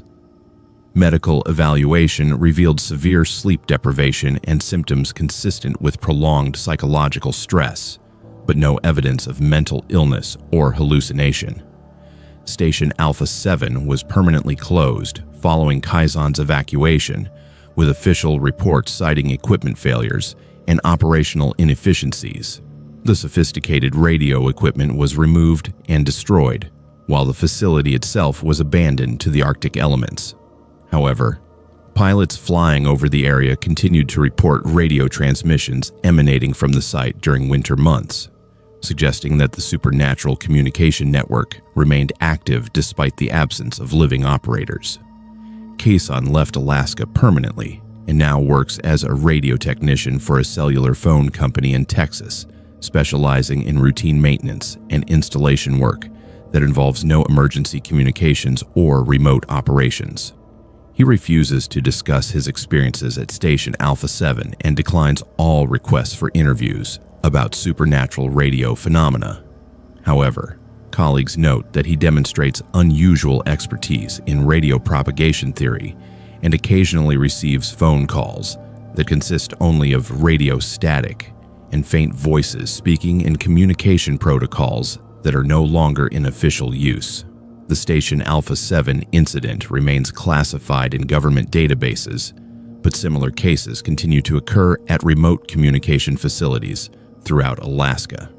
Radio operators report conversations with deceased colleagues, receive technical assistance from non-existent stations, and experience psychological phenomena that culminate in resignation and relocation to warmer climates.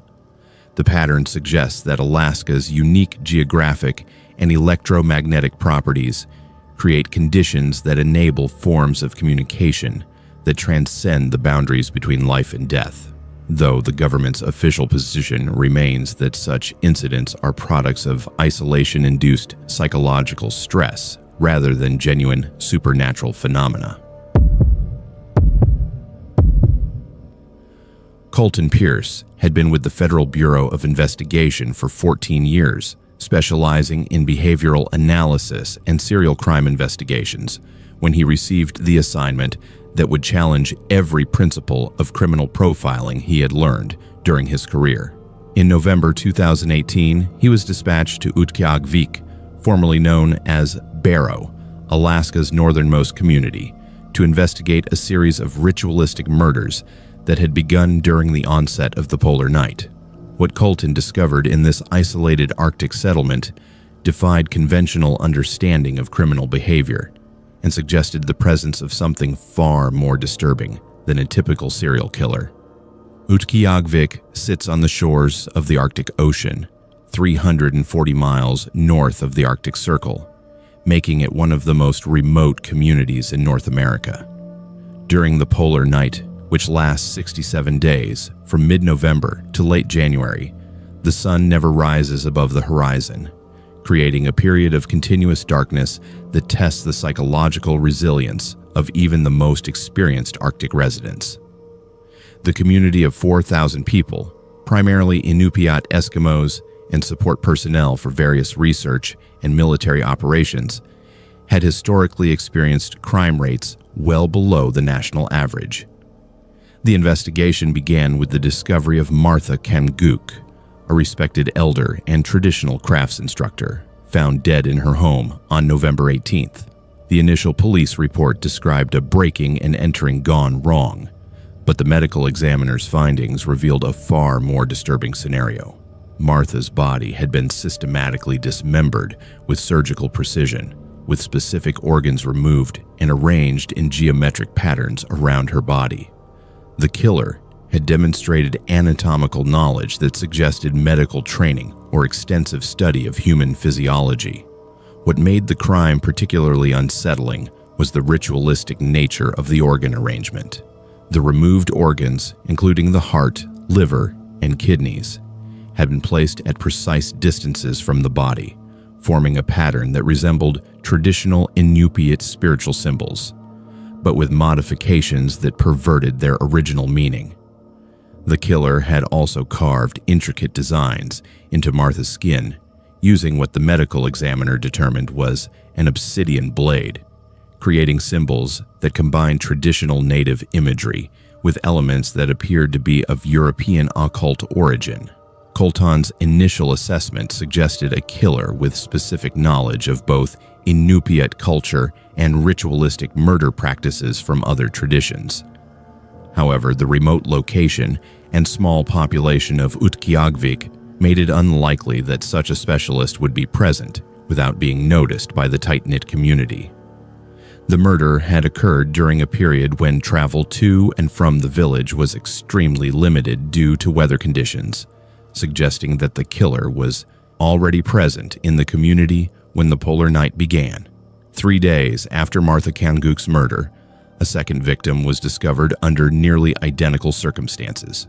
James Agnevaigak, a maintenance worker at the local school, was found in his apartment with the same systematic dismemberment and organ arrangement. The precision of the cuts and the specific organs removed suggested that the killer was following a predetermined ritual pattern, rather than acting from spontaneous violence or psychological breakdown. Analysis of the crime scenes revealed evidence that the killer possessed unusual physical capabilities. The murders had been committed without any signs of struggle, despite both victims being physically capable adults who should have been able to offer resistance.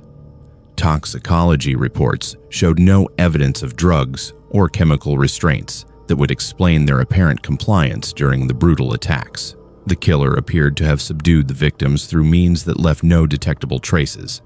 The investigation team, consisting of Colton, Alaska State Trooper Sergeant Lisa Tutu, and Village Public Safety Officer Robert Amaogak, faced unique challenges in conducting interviews and evidence collection. The polar night created a psychological atmosphere that made residents reluctant to venture outside their homes, and the small community's interconnected relationships meant that suspicion and fear spread rapidly through the population. Interviews with community members revealed a disturbing pattern of unusual behavior and sightings in the weeks preceding the murders. Several residents reported encountering an individual who appeared to be native, but spoke with an accent and used vocabulary that suggested origins outside Alaska. This person had been seen observing traditional activities and asking detailed questions about cultural practices, particularly those related to death rituals and spiritual beliefs. More unsettling were reports of someone being seen moving through the community during the darkest hours of the night, when temperatures regularly dropped below -30 degrees Fahrenheit. The individual appeared to be wearing minimal clothing despite the lethal cold, and moved with unusual speed and silence across the frozen ground. Witnesses described the figure as tall and thin, with pale skin that seemed to glow faintly in the darkness. The third murder occurred on November 25th, exactly 1 week after the first. Dr. Susan Kalek, a nurse practitioner who provided medical services to the community, was found in the village health clinic with the same ritualistic dismemberment and organ arrangement. However, this crime scene provided crucial evidence about the killer's methods and motivations. The clinic's security cameras had captured partial footage of the attack, revealing details that challenged conventional understanding of human criminal behavior. The security footage showed Dr. Kalek apparently willingly admitting someone into the clinic after hours, suggesting that she recognized and trusted the individual. However, the video quality was poor due to the darkness, making facial identification impossible. More disturbing was the apparent duration of the attack, which the timestamp indicated lasted over 4 hours. The systematic nature of the dismemberment and organ arrangement would have required extraordinary stamina and pain tolerance from both the killer and victim. Forensic analysis of the clinic crime scene revealed evidence that the killer had consumed portions of the removed organs during the attack.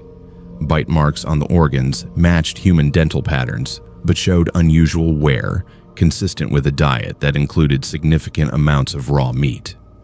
DNA analysis of saliva found on the organs revealed genetic markers that were unusual for the local population, and included sequences that did not match standard human genetic patterns. The psychological profile that emerged from Colton's analysis suggested a killer who combined extensive knowledge of multiple cultural traditions with physical capabilities that exceeded normal human parameters. The precision of the ritualistic elements indicated years of study and preparation, while the physical evidence suggested someone with superhuman strength, endurance, and resistance to extreme cold. The combination of characteristics was inconsistent with any known criminal typology. The investigation took a dramatic turn when community elders, led by traditional leader Thomas Brower, approached the FBI team with information they had initially withheld due to concerns about being dismissed as superstitious. According to oral traditions maintained by the community's oldest residents, the murders matched the pattern of attacks that had occurred in the region during previous centuries, attributed to entities known as Tornarsuk, or evil spirits that possessed human form. The elders described historical accounts of individuals who appeared to be human but possessed supernatural abilities and an insatiable hunger for human organs. These entities were said to be drawn to communities during the darkest periods of winter, when spiritual barriers were weakest and traditional protective rituals were most crucial. The Tornarsuk were believed to be former humans who had been transformed through forbidden rituals or contact with malevolent spiritual forces. Colton's investigation into the historical accounts revealed documented reports from Russian explorers, early American military personnel, and missionary records that described similar murders in Arctic communities throughout Alaska and Canada. The reports, spanning over 200 years, described attacks that followed identical patterns to the current murders, including the specific organs removed, the ritualistic arrangements, and the apparent willing participation of victims in their own deaths. Government records, obtained through federal law enforcement channels, revealed that similar cases had been investigated by various agencies throughout Alaska's history, but the investigations had consistently been classified or suppressed. The pattern suggested that federal authorities were aware of the phenomenon but had chosen to contain rather than publicize information about the attacks. The official policy appeared to be treating the incidents as isolated criminal cases rather than evidence of a recurring supernatural threat. The breakthrough in the case came when the killer made contact with the investigation team directly, using the village's communication systems to send messages that demonstrated intimate knowledge of the FBI's investigative methods and evidence. The messages, transmitted through the village's satellite internet connection, contained information about federal criminal databases that should have been accessible only to law enforcement personnel with appropriate security clearances. The killer's communications revealed sophisticated understanding of both modern technology and ancient spiritual practices, claiming to be conducting the murders as part of a ritual designed to maintain balance between the physical and spiritual worlds during the polar night. According to the messages, the specific organs removed were necessary components for rituals that prevented greater spiritual catastrophes from affecting the Arctic region. The killer claimed to be serving a protective function that required periodic human sacrifice to maintain cosmic order. Psychological analysis of the communications suggested someone with extensive education in multiple disciplines, including comparative religion, anthropology, and federal law enforcement procedures. However, the content also included references to spiritual entities and cosmological concepts that were not found in any academic or religious texts. The killer appeared to possess knowledge that was either derived from direct supernatural contact or represented a form of delusional system more complex than typical psychotic disorders. The final confrontation occurred on December 1st, when the killer attempted to claim a fourth victim. Sarah Kapianak, a traditional dancer and cultural instructor, had been targeted for what the killer's messages indicated would be the culminating ritual of the series. However, the FBI team, working with community leaders, had anticipated the attack and established surveillance at locations identified through analysis of the killer's pattern selection. The confrontation revealed the killer to be Dr. Marcus Whitfield, a professor of anthropology from the University of California who had been conducting research in Arctic communities for over 15 years.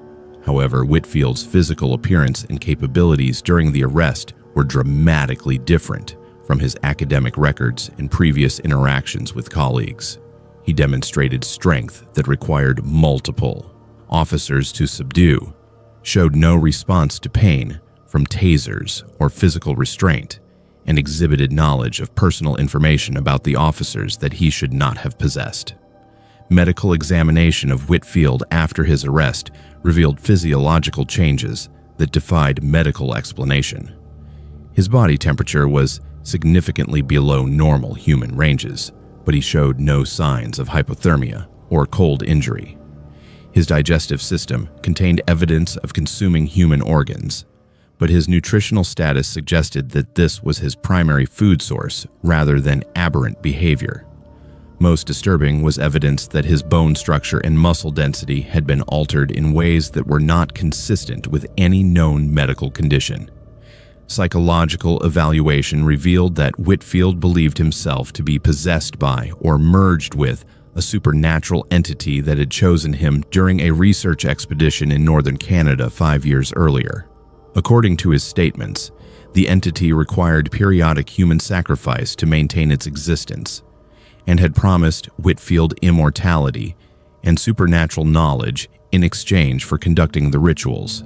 The precision and success of his attacks suggested that the entity's promises of enhanced capabilities were not entirely delusional. The case concluded with Whitfield's conviction on multiple counts of first-degree murder, though his incarceration required special facilities designed to contain individuals with unusual physical capabilities. The supernatural elements of the case were classified and removed from public records, with official reports describing the murders as the result of severe psychological breakdown combined with extensive knowledge of traditional cultural practices. Colton left Alaska immediately after the case conclusion and requested transfer to the FBI's Domestic Terrorism Division, specializing in cases that did not involve supernatural elements. He refused all requests for interviews about the Barrow case and declined further assignments in Alaska or other remote Arctic regions. However, his reports on the case became part of a classified federal database documenting similar incidents throughout the United States, suggesting that the Whitfield case was not unique but part of a broader pattern of supernatural criminal activity. The village of Utqiagvik returned to normal crime rates after Whitfield's arrest, though community elders instituted enhanced traditional protective rituals during subsequent polar night periods. Federal authorities maintain ongoing surveillance of the community during winter months, and researchers studying Arctic anthropology are subject to enhanced background checks and psychological evaluation. The case remains classified, but law enforcement agencies throughout Alaska have been provided with protocols for identifying and responding to similar ritualistic murders should they occur in other remote communities.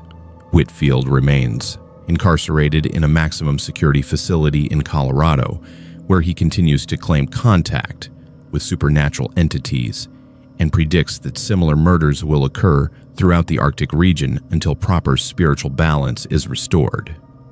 His predictions have proven accurate in several cases, leading to ongoing federal investigation into the possibility that the phenomenon extends beyond individual criminal behavior to represent a genuine supernatural threat, requiring specialized containment and response protocols.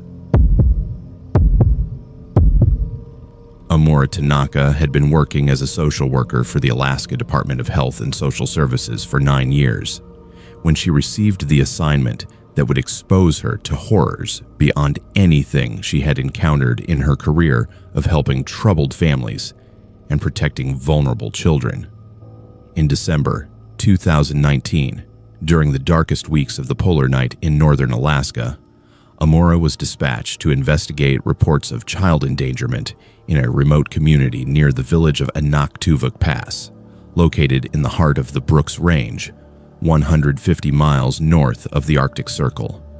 The case began with a frantic satellite phone call from Rebecca Martinez, a teacher at the village school who reported that several children had stopped attending classes and their families had become increasingly isolated from the community. According to Martinez, the missing children belonged to families who had recently joined what appeared to be a religious group that had established itself in an abandoned mining camp approximately 20 miles from the village. The group called themselves the Midnight Sun Brotherhood and claimed to be preparing for spiritual salvation during the polar night. Anaktuvuk Pass was an Inupiat village of 300 residents, sustained by traditional subsistence hunting and limited tourism during summer months. The community was accessible only by small aircraft or during winter by snowmobile across frozen terrain that challenged even experienced Arctic travelers. The isolation was profound during polar night periods, when temperatures regularly dropped below -40 degrees, and rescue or evacuation became impossible for weeks at a time. Amura's investigation began with interviews of community members who expressed growing concern about the Midnight Sun Brotherhood's activities and influence. The group had arrived in the area during early November, just before the onset of the polar night, claiming to be conducting archaeological research at the abandoned Chandalar mining camp. However, their activities suggested religious or spiritual purposes rather than scientific investigation, and their equipment included materials more suitable for construction than archaeological excavation. The Brotherhood's leader was identified as Dr. Vincent Thorne, who claimed to hold advanced degrees in comparative religion and Arctic anthropology from various universities. Thorne's academic credentials could not be verified through official channels, and his background appeared to be fabricated using sophisticated false documentation. However, his knowledge of traditional Inupiat spiritual practices and Arctic survival techniques suggested extensive experience in the region, possibly spanning decades. The group's recruitment methods targeted families experiencing economic hardship or personal crises, offering food, shelter, and spiritual guidance in exchange for participation in their community. The Midnight Sun Brotherhood claimed to possess ancient knowledge that would allow their members to transcend physical limitations and achieve spiritual immortality during the polar night, when the barrier between earthly and supernatural realms was thinnest. Families who joined the group were required to relocate to the Chandalar mining camp, abandoning their homes and severing contact with non-members. Children were separated from their parents for extended periods, allegedly to receive special spiritual training that would prepare them for the transformation process. The nature of this training was kept secret from parents, but children who briefly returned to the village displayed behavioral changes that suggested psychological manipulation or abuse. Amura's attempts to visit the Chandalar mining camp were initially blocked by weather conditions that made travel impossible, but she was eventually able to reach the site using a snowmobile escort provided by village public safety officers. What she discovered at the abandoned mining facility defied both professional experience and rational explanation. The Brotherhood had transformed the industrial site into a fortified compound designed to house approximately 60 people during the harsh Arctic winter.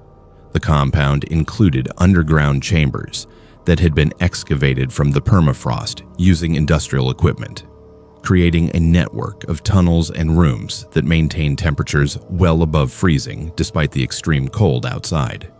The chambers were heated by geothermal systems that tapped into underground hot springs, providing sustainable warmth without dependence on external fuel supplies. However, the construction appeared to have been completed far too quickly for the group's brief presence in the area. More disturbing was the discovery that the compound's design incorporated elements that suggested knowledge of ancient construction techniques combined with modern engineering. The underground chambers included ventilation systems that provided fresh air circulation without allowing heat loss, structural supports that prevented permafrost melting, and drainage systems that managed groundwater without environmental contamination. The level of expertise required for such construction exceeded what would be available to a small religious group. The Brotherhood's living arrangements revealed a hierarchical structure that separated members based on their level of spiritual advancement. New recruits lived in dormitory-style facilities with minimal privacy and comfort, while advanced members occupied private chambers with amenities that suggested significant financial resources. At the center of the compound was a chamber designated as the Sanctuary, where the group's most sacred rituals were conducted under Thorne's direct supervision. Amura's investigation into the children's welfare revealed evidence of systematic indoctrination and psychological manipulation designed to prepare them for what the Brotherhood called the Great Transformation. Children were taught that their biological families were obstacles to spiritual evolution, and that true salvation required complete abandonment of earthly attachments. The indoctrination process included sleep deprivation, dietary restrictions, and exposure to ritualistic activities that appeared designed to create dependency and compliance. The children's physical condition suggested malnutrition and medical neglect, but they also displayed unusual characteristics that could not be explained through conventional child psychology. Several children demonstrated remarkable resistance to cold, remaining comfortable in minimal clothing despite sub-zero temperatures. Others showed enhanced night vision and sensory capabilities that allowed them to navigate in complete darkness without artificial lighting. These changes suggested either genetic modification or exposure to unknown substances. The breakthrough in understanding the Brotherhood's true purpose came when Amura discovered the sanctuary chamber during a clandestine investigation of the compound. The chamber contained religious artifacts and ceremonial equipment that combined Christian iconography with symbols from various occult traditions, including elements that appeared to be drawn from vampire mythology and folklore. Central to the chamber was an altar constructed from materials that included human bone and preserved tissue samples. The altar was surrounded by containers holding what appeared to be large quantities of human blood, preserved at temperatures that prevented coagulation while maintaining biological viability. Analysis of blood samples, conducted covertly using portable testing equipment, revealed genetic material from multiple individuals, including several children who had been reported missing from communities throughout northern Alaska over the previous decade.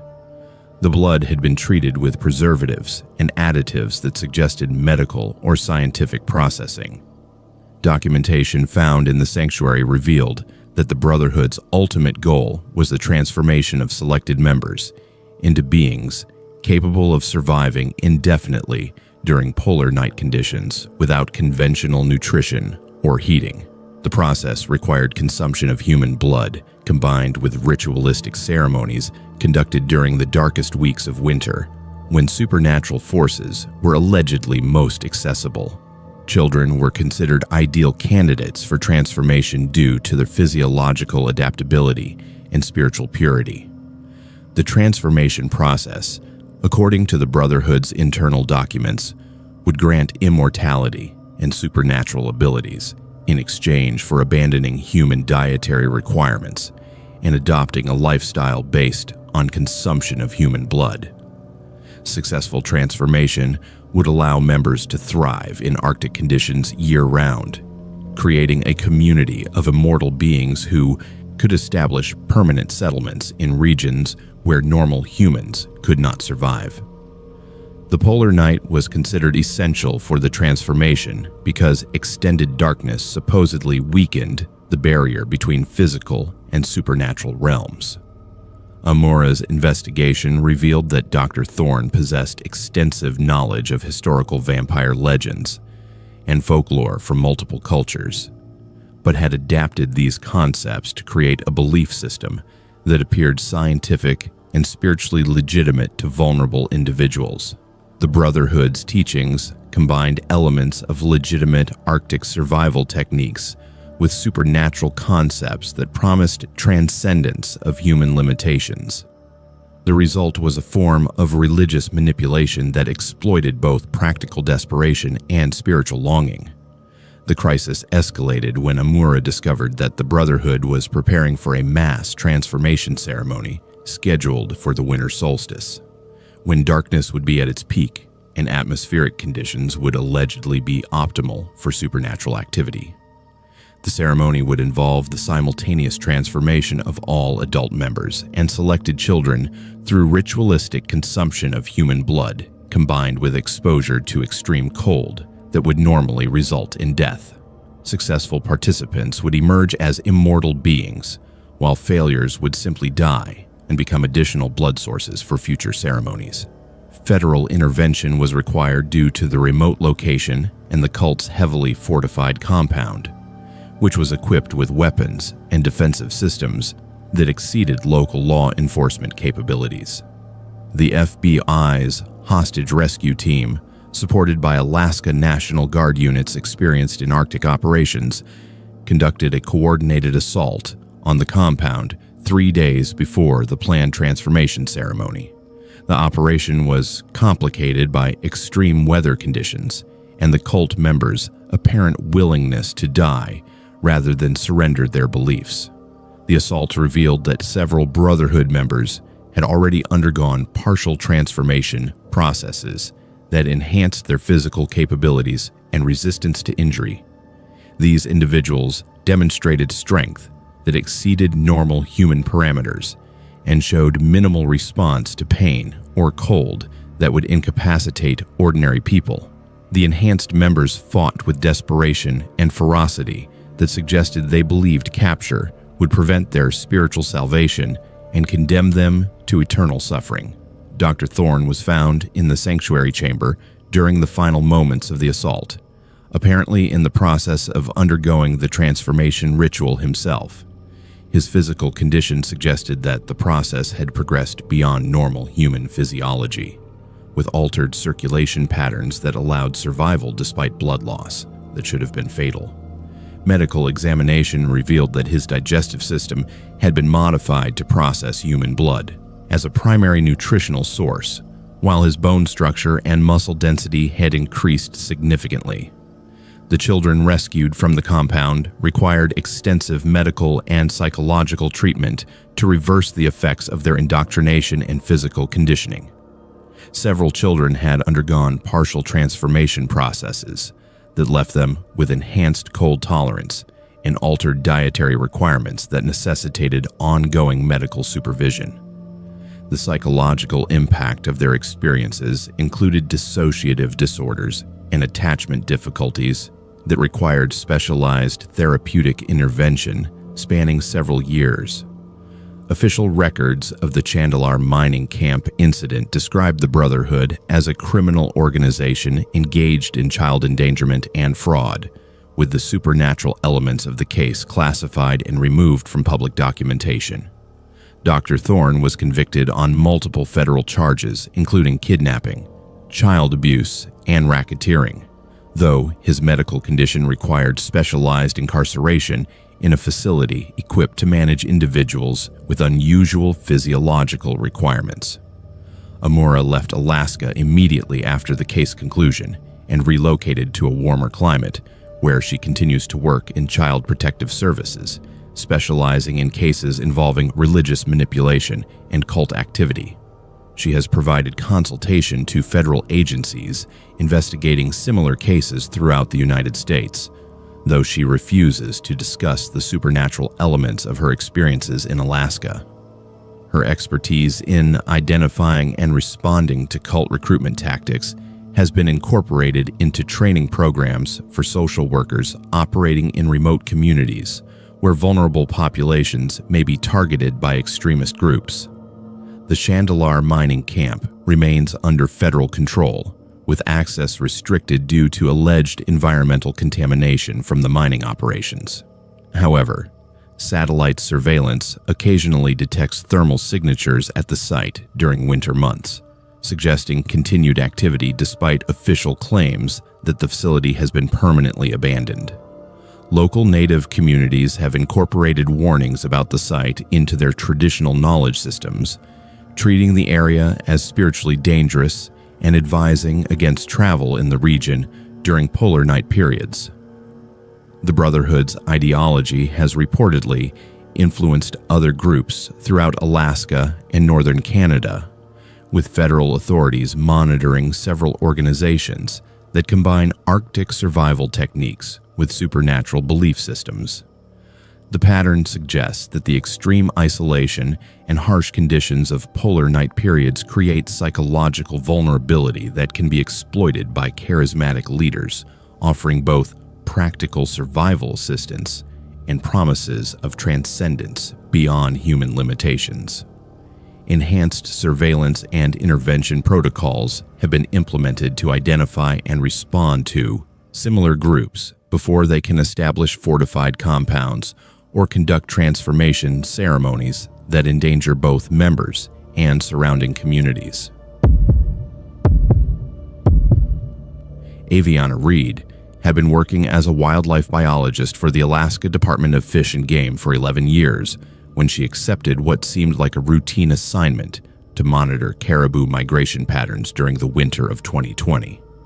The research camp, designated Station Echo 3, was located on the remote tundra of the Arctic National Wildlife Refuge, 200 miles northeast of Fairbanks, and 50 miles from the nearest human settlement.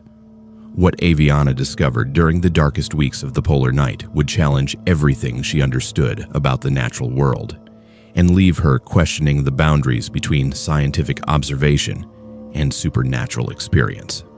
The Arctic National Wildlife Refuge represented one of the last truly pristine wilderness areas in North America, spanning 19 million acres of untouched tundra, mountains, and coastal plain. During winter months, the region experienced complete polar night for over 60 days, with temperatures regularly dropping below -50 degrees Fahrenheit. The research camp consisted of 3 insulated structures designed to house scientific equipment and provide basic survival facilities for researchers conducting long-term wildlife studies in extreme conditions. Aviana's mission was to document the winter behavior and population dynamics of the porcupine caribou herd, which numbered over 200,000 animals, and followed ancient migration routes between Alaska and Canada. The research required monitoring radio-collared caribou using tracking equipment, conducting aerial surveys when weather permitted, and documenting feeding patterns and habitat usage during the harshest period of the Arctic year. The isolation was absolute, with communication limited to weekly satellite phone check-ins and emergency radio contact with Fairbanks. The first indication that something was wrong came on December 5th, 3 days after Aviana's arrival at Station Echo 3. While conducting routine equipment maintenance outside the main research facility, she began hearing what sounded like human voices carried on the Arctic wind. The voices were distant and unclear, but they had the cadence and intonation of people speaking in conversation, rather than the random sounds typically produced by wind interacting with the landscape. Initially, Aviana attributed the voices to auditory pareidolia, the tendency for humans to perceive meaningful patterns in random sounds, particularly in environments of extreme isolation and sensory deprivation. However, the voices persisted across multiple days and occurred under various weather conditions, suggesting they were not simply products of wind or other natural acoustic phenomena. The voices seemed to be calling from different directions around the camp, creating the impression of multiple individuals moving across the frozen landscape. What made the phenomenon particularly unsettling was the apparent content of the voices. Although the words were unclear due to distance and wind interference, the emotional quality suggested distress or fear, with tones reminiscent of people calling for help or expressing urgent warning. The voices occurred most frequently during the darkest hours of the night, when visibility was limited to the range of artificial lighting around the research station. Aviana attempted to locate the source of the voices using night vision equipment and thermal imaging cameras, but the sophisticated monitoring devices detected no human heat signatures or movement in the surrounding tundra. The landscape appeared completely empty of life, yet the voices continued with increasing frequency and apparent proximity to the research camp. The contradiction between audio and visual evidence created a sense of unreality that began affecting Aviana's ability to conduct her scientific work effectively. The situation escalated on December 10th, when the voices became clear enough to distinguish individual words and phrases. Most disturbing was the realization that the voices were speaking in English, rather than an indigenous language that might be expected from local populations. The speakers appeared to be calling specific names, including Sarah, Michael, and David, with increasing desperation and urgency, as if searching for missing companions in the Arctic wilderness. Research into the names being called revealed connections to previous researchers and wildlife personnel who had worked in the Arctic National Wildlife Refuge over the past several decades. Sarah Mackenzie had been a biologist who disappeared during a research expedition in 1987. Michael Torres was a pilot who vanished during a supply flight in 1994. And David Chen was a research assistant who died of exposure after becoming separated from his team in 2003. The voices appeared to be calling for people who had died or disappeared in the region years earlier. The psychological impact of this revelation was profound. Aviana found herself questioning whether the voices represented some form of supernatural phenomenon, or if the extreme isolation and harsh conditions were causing her to experience auditory hallucinations related to the tragic history of the region. The station's medical supplies included psychiatric medications designed to treat isolation-induced psychological disorders, but taking such medication would compromise her ability to conduct research and potentially endanger her survival if her cognitive function was impaired. Aviana's attempts to record the voices using sensitive audio equipment produced recordings that contained no identifiable human speech, only the normal sounds of Arctic wind and weather. However, during playback, she could clearly hear the voices that had been absent from the original recording session. This suggested either equipment malfunction or a phenomenon that could not be captured by conventional recording technology but remained audible to direct human perception. The crisis deepened on December 15th when the voices began calling Aviana's name specifically, demonstrating knowledge of her identity that should have been impossible for any external source to possess. The voices addressed her by her full name, referenced her educational background and research experience, and showed familiarity with personal details about her family and professional relationships. The level of intimate knowledge suggested either supernatural omniscience or access to confidential information from sources unknown. More disturbing was the content of the messages directed at Aviana personally. The voices warned her about dangers at the research station, provided advice about equipment maintenance and survival techniques, and offered guidance about conducting her research in extreme conditions. The information was consistently accurate and helpful, suggesting that whatever intelligence was behind the voices possessed genuine concern for her welfare and extensive knowledge of Arctic survival methods. However, the voices also began requesting that Aviana venture away from the safety of the research station to investigate specific locations on the surrounding tundra. They claimed that important scientific discoveries awaited her at coordinates they provided, including evidence of previously unknown wildlife species and archaeological sites that would advance her research significantly. The temptation to investigate these claims was balanced by awareness that leaving the station during polar night conditions could easily result in death from exposure or becoming lost in the featureless landscape. The breakthrough in understanding the phenomenon came when Aviana discovered historical records of similar incidents at research stations throughout the Arctic region. Government databases accessed through her official research credentials contained classified reports of scientists and researchers experiencing auditory phenomena at remote locations during winter months. The incidents followed consistent patterns: isolation-induced auditory experiences that began with distant voices and progressed to direct communication with entities claiming to be deceased researchers or explorers.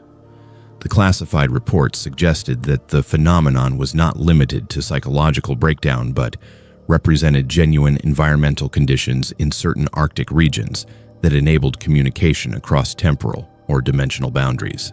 The voices appeared to be consciousness remnants of individuals who had died in the region, preserved within the electromagnetic field generated by the interaction between the Arctic environment and cosmic radiation during polar night conditions. Scientific analysis of the phenomenon indicated that the extreme cold, electromagnetic activity from aurora displays, and isolation from conventional energy sources created unique atmospheric conditions that could theoretically support forms of consciousness independent of biological substrates. The research suggested that human consciousness, under specific environmental conditions, could persist after physical death as organized energy patterns within the Earth's magnetic field. Aviana's ordeal reached its climax on December 18th, when the voices began providing increasingly specific instructions about joining them permanently in their electromagnetic existence. They explained that her scientific training and research experience made her valuable to their community of consciousness explorers who continued to study Arctic phenomena after physical death. The process would require her to abandon the safety of the research station during the coldest and darkest period of the polar night, allowing the extreme conditions to facilitate the separation of consciousness from biological form. The voices provided detailed explanations of the transformation process, describing it as a form of scientific evolution that would grant access to research capabilities and observational perspectives impossible within the limitations of human biology. They claimed that previous researchers who had undergone the transformation continued to contribute to scientific knowledge through supernatural observation and data collection that surpassed conventional research methods. The temptation to accept the voice's invitation was balanced by scientific skepticism and survival instinct. Aviana recognized that following their instructions would almost certainly result in death from exposure, regardless of whether consciousness preservation was possible. However, the voice's intimate knowledge of her research and personal background, combined with their consistently accurate information about Arctic conditions, made it difficult to dismiss their claims entirely. The resolution came through an emergency evacuation initiated by Aviana's failure to maintain scheduled communication with authorities in Fairbanks. Search and rescue teams reached Station Echo 3 on December 20th and found Aviana in a state of severe psychological distress, but physically unharmed. Medical evaluation revealed symptoms consistent with isolation-induced stress disorders, but no evidence of equipment malfunction or external interference that could explain her experiences.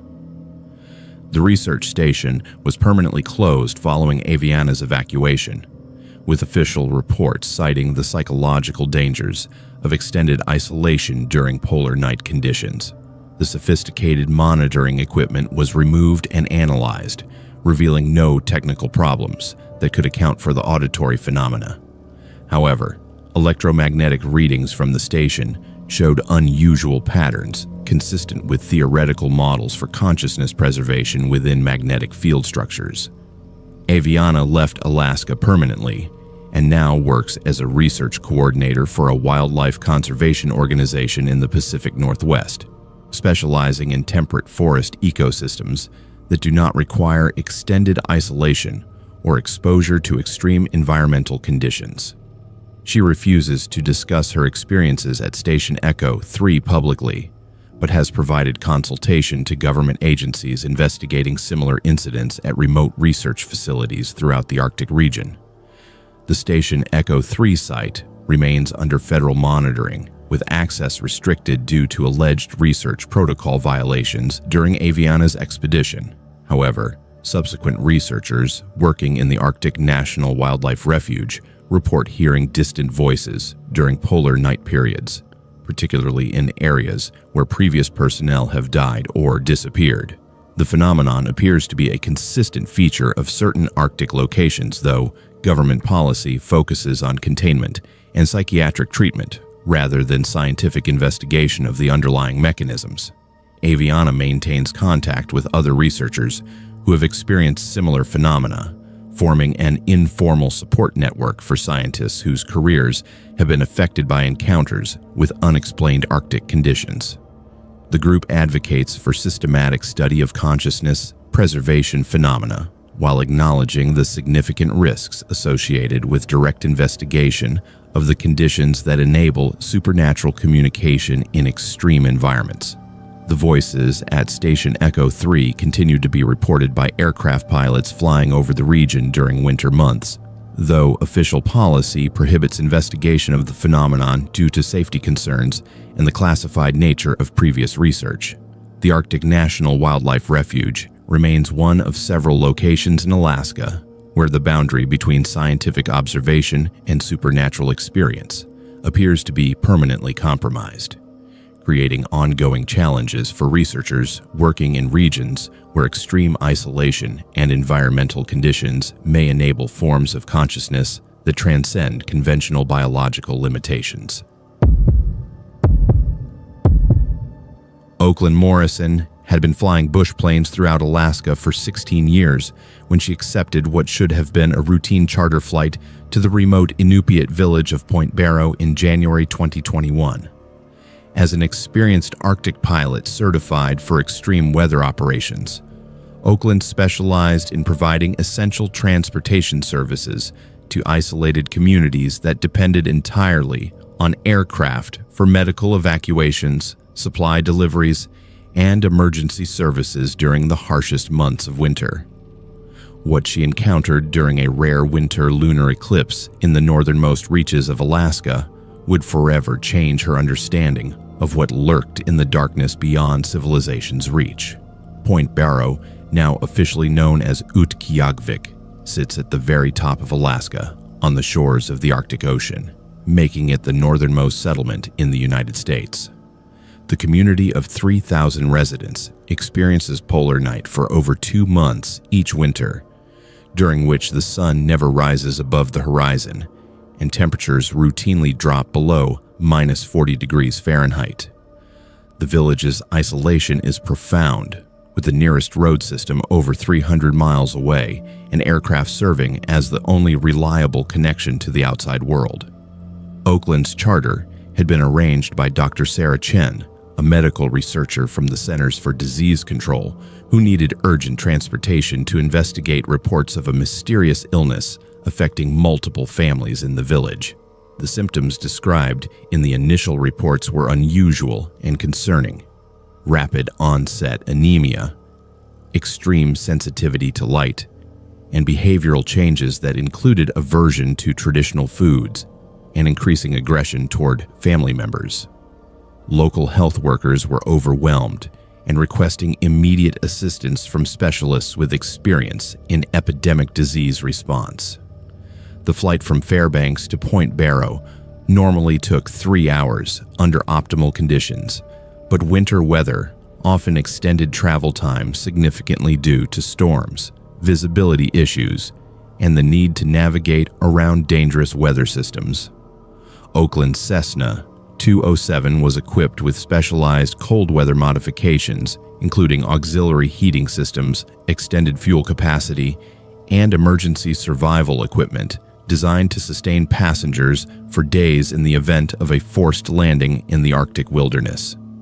The January 20th lunar eclipse was a rare astronomical event visible from the Arctic region, occurring during the peak of the polar night, when the moon provided one of the few sources of natural light in the continuous darkness. The eclipse would turn the moon a deep red color, creating an eerie illumination that would be particularly dramatic against the stark white landscape of the Arctic tundra. Local weather conditions were predicted to be clear, providing optimal visibility for both the eclipse observation and the charter flight. The first indication that something was wrong came during Oakland's approach to Point Barrow, when air traffic control failed to respond to her radio calls. The village's airport was equipped with standard communication equipment and maintained regular contact with aircraft throughout the day and night, making radio silence highly unusual and potentially dangerous. Oakland attempted to establish contact using multiple frequencies and emergency channels, but received no response from ground control or any other aircraft in the area. Visual approach to the village revealed that most buildings were dark, with only scattered lights visible in windows throughout the community. The normal activity around the airport, including ground crew and terminal operations, was completely absent despite the fact that Oakland's charter had been scheduled and confirmed through proper channels. The runway lights were operational, allowing for a safe landing, but the abandoned appearance of the facility suggested that something had seriously disrupted normal operations. After landing and securing her aircraft, Oakland attempted to contact Dr. Chen via satellite phone to confirm arrival arrangements, but received no response despite multiple attempts. The airport terminal building was unlocked, but appeared to have been hastily abandoned, with personal belongings and equipment scattered throughout offices and waiting areas. Coffee was still warm in the break room, and computer screens displayed active flight tracking systems, indicating that evacuation had occurred very recently. Oakland's investigation of the village revealed a disturbing pattern of abandonment that affected the entire community. Houses stood empty with doors left open, and possessions scattered as if residents had fled quickly without taking time to secure their property. Vehicles remained running in driveways, suggesting that whatever had prompted the evacuation had occurred suddenly and created sufficient urgency that normal precautions were ignored in favor of immediate departure. The village's medical clinic, where Dr. Chen had planned to conduct her investigation, showed signs of recent activity but was now completely deserted. Medical equipment had been left running, and patient files were scattered across examination tables as if medical personnel had been interrupted during the middle of treating patients. Most disturbing was evidence of significant blood loss in several examination rooms, with staining on floors and medical equipment that suggested hemorrhaging or violent injuries had occurred recently. The lunar eclipse began at approximately 10:30 p.m., casting the abandoned village in an eerie red glow that transformed the familiar Arctic landscape into something alien and threatening. The blood-red moonlight revealed details that had been hidden in the normal darkness, including what appeared to be drag marks in the snow leading from various buildings toward the outskirts of the community. The tracks suggested that residents had been moved or had moved themselves away from the village center toward areas that would normally be considered too dangerous for human habitation during winter conditions. Following the tracks led Oakland to a disturbing discovery approximately 2 miles from the village center. The entire population of Point Barrow, nearly 3,000 people, had gathered in a natural depression in the tundra that provided some shelter from Arctic winds. However, the gathering was not a normal evacuation or emergency response. The residents were organized in concentric circles around a central area where some form of ritual or ceremony was taking place under the red light of the eclipsed moon. The central area contained what appeared to be an altar constructed from ice and stone, surrounded by containers that held dark liquid, which Oakland realized was human blood. Several individuals, including children, were lying motionless on the ice while others moved around them performing what looked like medical procedures. However, the procedures involved extraction of blood rather than treatment, with the extracted blood being collected in containers and distributed to other community members who consumed it directly. Most disturbing was the realization that the community members performing and participating in the blood consumption appeared to be functioning normally, despite environmental conditions that should have been rapidly fatal. The temperature was minus 45 degrees Fahrenheit, with wind chill factors that would cause frostbite within minutes. Yet many participants were wearing minimal clothing and showing no signs of cold injury. Their ability to function in lethal conditions suggested either supernatural protection or physiological changes that enhanced cold tolerance beyond normal human parameters. The lunar eclipse reached totality at 11:47 p.m., bathing the scene in deep red light that made the blood consumption ritual appear even more nightmarish. During the peak of the eclipse, the community's behavior became more frenzied, with participants moving with inhuman speed and demonstrating strength that exceeded normal human capabilities. The transformation appeared to be connected to the eclipse itself, as if the red moonlight was catalyzing changes in their biology or consciousness. Oakland's attempts to approach the gathering were detected despite her efforts to remain concealed, and several community members began moving toward her position with speed that made escape difficult. However, their approach was not immediately hostile, instead appearing curious or welcoming, as if they wanted her to join the ritual rather than harm her. When they spoke, their voices carried the same familiar accent and speech patterns of the Inupiat residents she had known for years, but their words described the ritual as necessary for survival during the polar night. According to the participants, the blood consumption provided protection against the extreme cold and enhanced their ability to survive Arctic conditions without conventional heating or nutrition. They claimed that the practice was based on ancient knowledge passed down through generations of Arctic peoples, though it had been suppressed by modern government authorities and medical establishments that did not understand its necessity for survival in extreme environments. The ritual participants explained that Dr. Chen had arrived as scheduled, but had chosen to participate in the ceremony rather than investigate it as a disease outbreak. According to their account, she had recognized the blood consumption as an adaptive response to environmental challenges rather than a pathological condition, and had undergone the transformation process herself to better understand its physiological effects. They indicated that she was present among the participants, but had been changed by the process in ways that made her difficult to identify.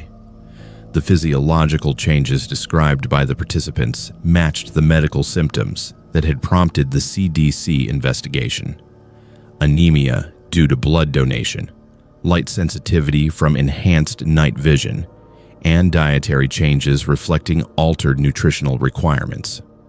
However, the participants described these changes as beneficial adaptations rather than disease symptoms, claiming that the transformation enhanced their survival capabilities and eliminated their dependence on external support systems during harsh Arctic conditions.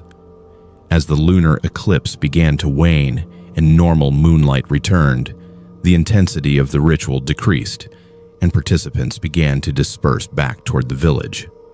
However, many individuals remained changed by the experience, displaying enhanced physical capabilities and altered appearance that suggested permanent physiological modification. Their skin had taken on a pale, translucent quality that seemed to glow faintly in darkness, and their eyes reflected light like nocturnal animals.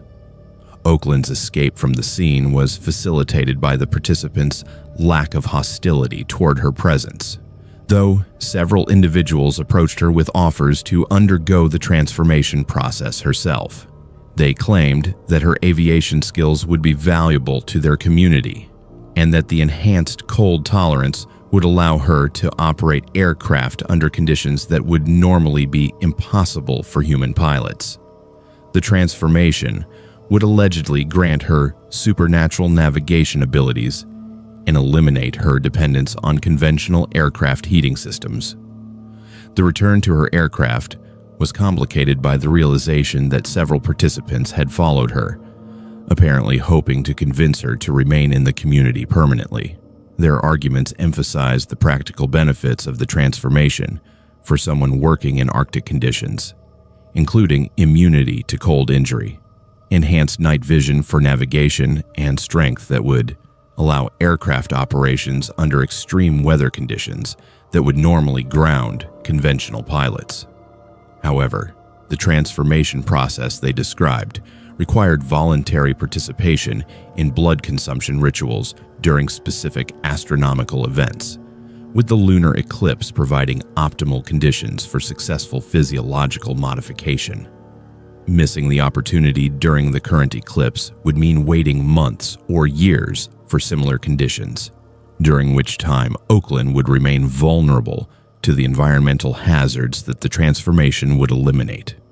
The decision to leave Point Barrow was influenced by the recognition that staying would almost certainly result in undergoing irreversible physiological changes that would fundamentally alter her humanity. While the enhanced survival capabilities offered practical advantages for Arctic aviation, the cost in terms of dietary requirements and social isolation from normal human communities made the transformation unacceptable despite its benefits. Oakland's departure from Point Barrow occurred as the lunar eclipse ended and normal lighting conditions returned to the Arctic landscape. The community members who had followed her to the aircraft made no attempt to prevent her leaving, but warned that she would not be able to survive future Arctic operations without the protection that transformation provided. They predicted that continued exposure to extreme conditions would eventually force her to accept the necessity of physiological adaptation. The flight back to Fairbanks was uneventful, though Oakland noted unusual readings on her navigation instruments that suggested magnetic interference consistent with the electromagnetic effects of aurora activity. However, no aurora displays were visible during the flight, and the interference patterns did not match typical geomagnetic disturbance signatures. The anomalous readings suggested that the lunar eclipse, or the ritual activities, had created electromagnetic effects that persisted beyond the immediate event. Official reports of the Point Barrow incident describe a temporary evacuation due to equipment failures at the village's power generation facility, with residents relocated to emergency shelters until repairs could be completed. Dr. Chen's investigation was reportedly canceled due to the evacuation, and she was reassigned to other CDC projects in warmer climates. The medical symptoms that had prompted the investigation were attributed to dietary deficiencies common in isolated Arctic communities during winter months. Oakland continues to operate charter flights throughout Alaska, but has declined all subsequent requests for transportation to Point Barrow or other communities in the extreme northern regions. She has reported the incident to federal aviation authorities, but was advised that investigation of the matter falls under classified research protocols that prohibit civilian involvement. Her aircraft modifications now include additional emergency equipment and communication systems designed to prevent similar isolation from support services. The Point Barrow community returned to normal operations after the reported power failure, though subsequent visitors have noted that many residents display unusual cold tolerance and physical capabilities that exceed normal human parameters. Federal health authorities maintain ongoing monitoring of the community, but classify their findings as routine public health surveillance rather than investigation of unusual physiological phenomena. The lunar eclipse of January 20th, 2021 was the last total lunar eclipse visible from the Arctic region for several years, eliminating the optimal astronomical conditions that the Point Barrow participants claimed were necessary for successful transformation rituals. However, Oakland continues to receive communications from community members, encouraging her to return during future astronomical events, promising that the benefits of transformation will become increasingly apparent as Arctic climate conditions continue to deteriorate and conventional survival methods become inadequate for sustained human presence in the region.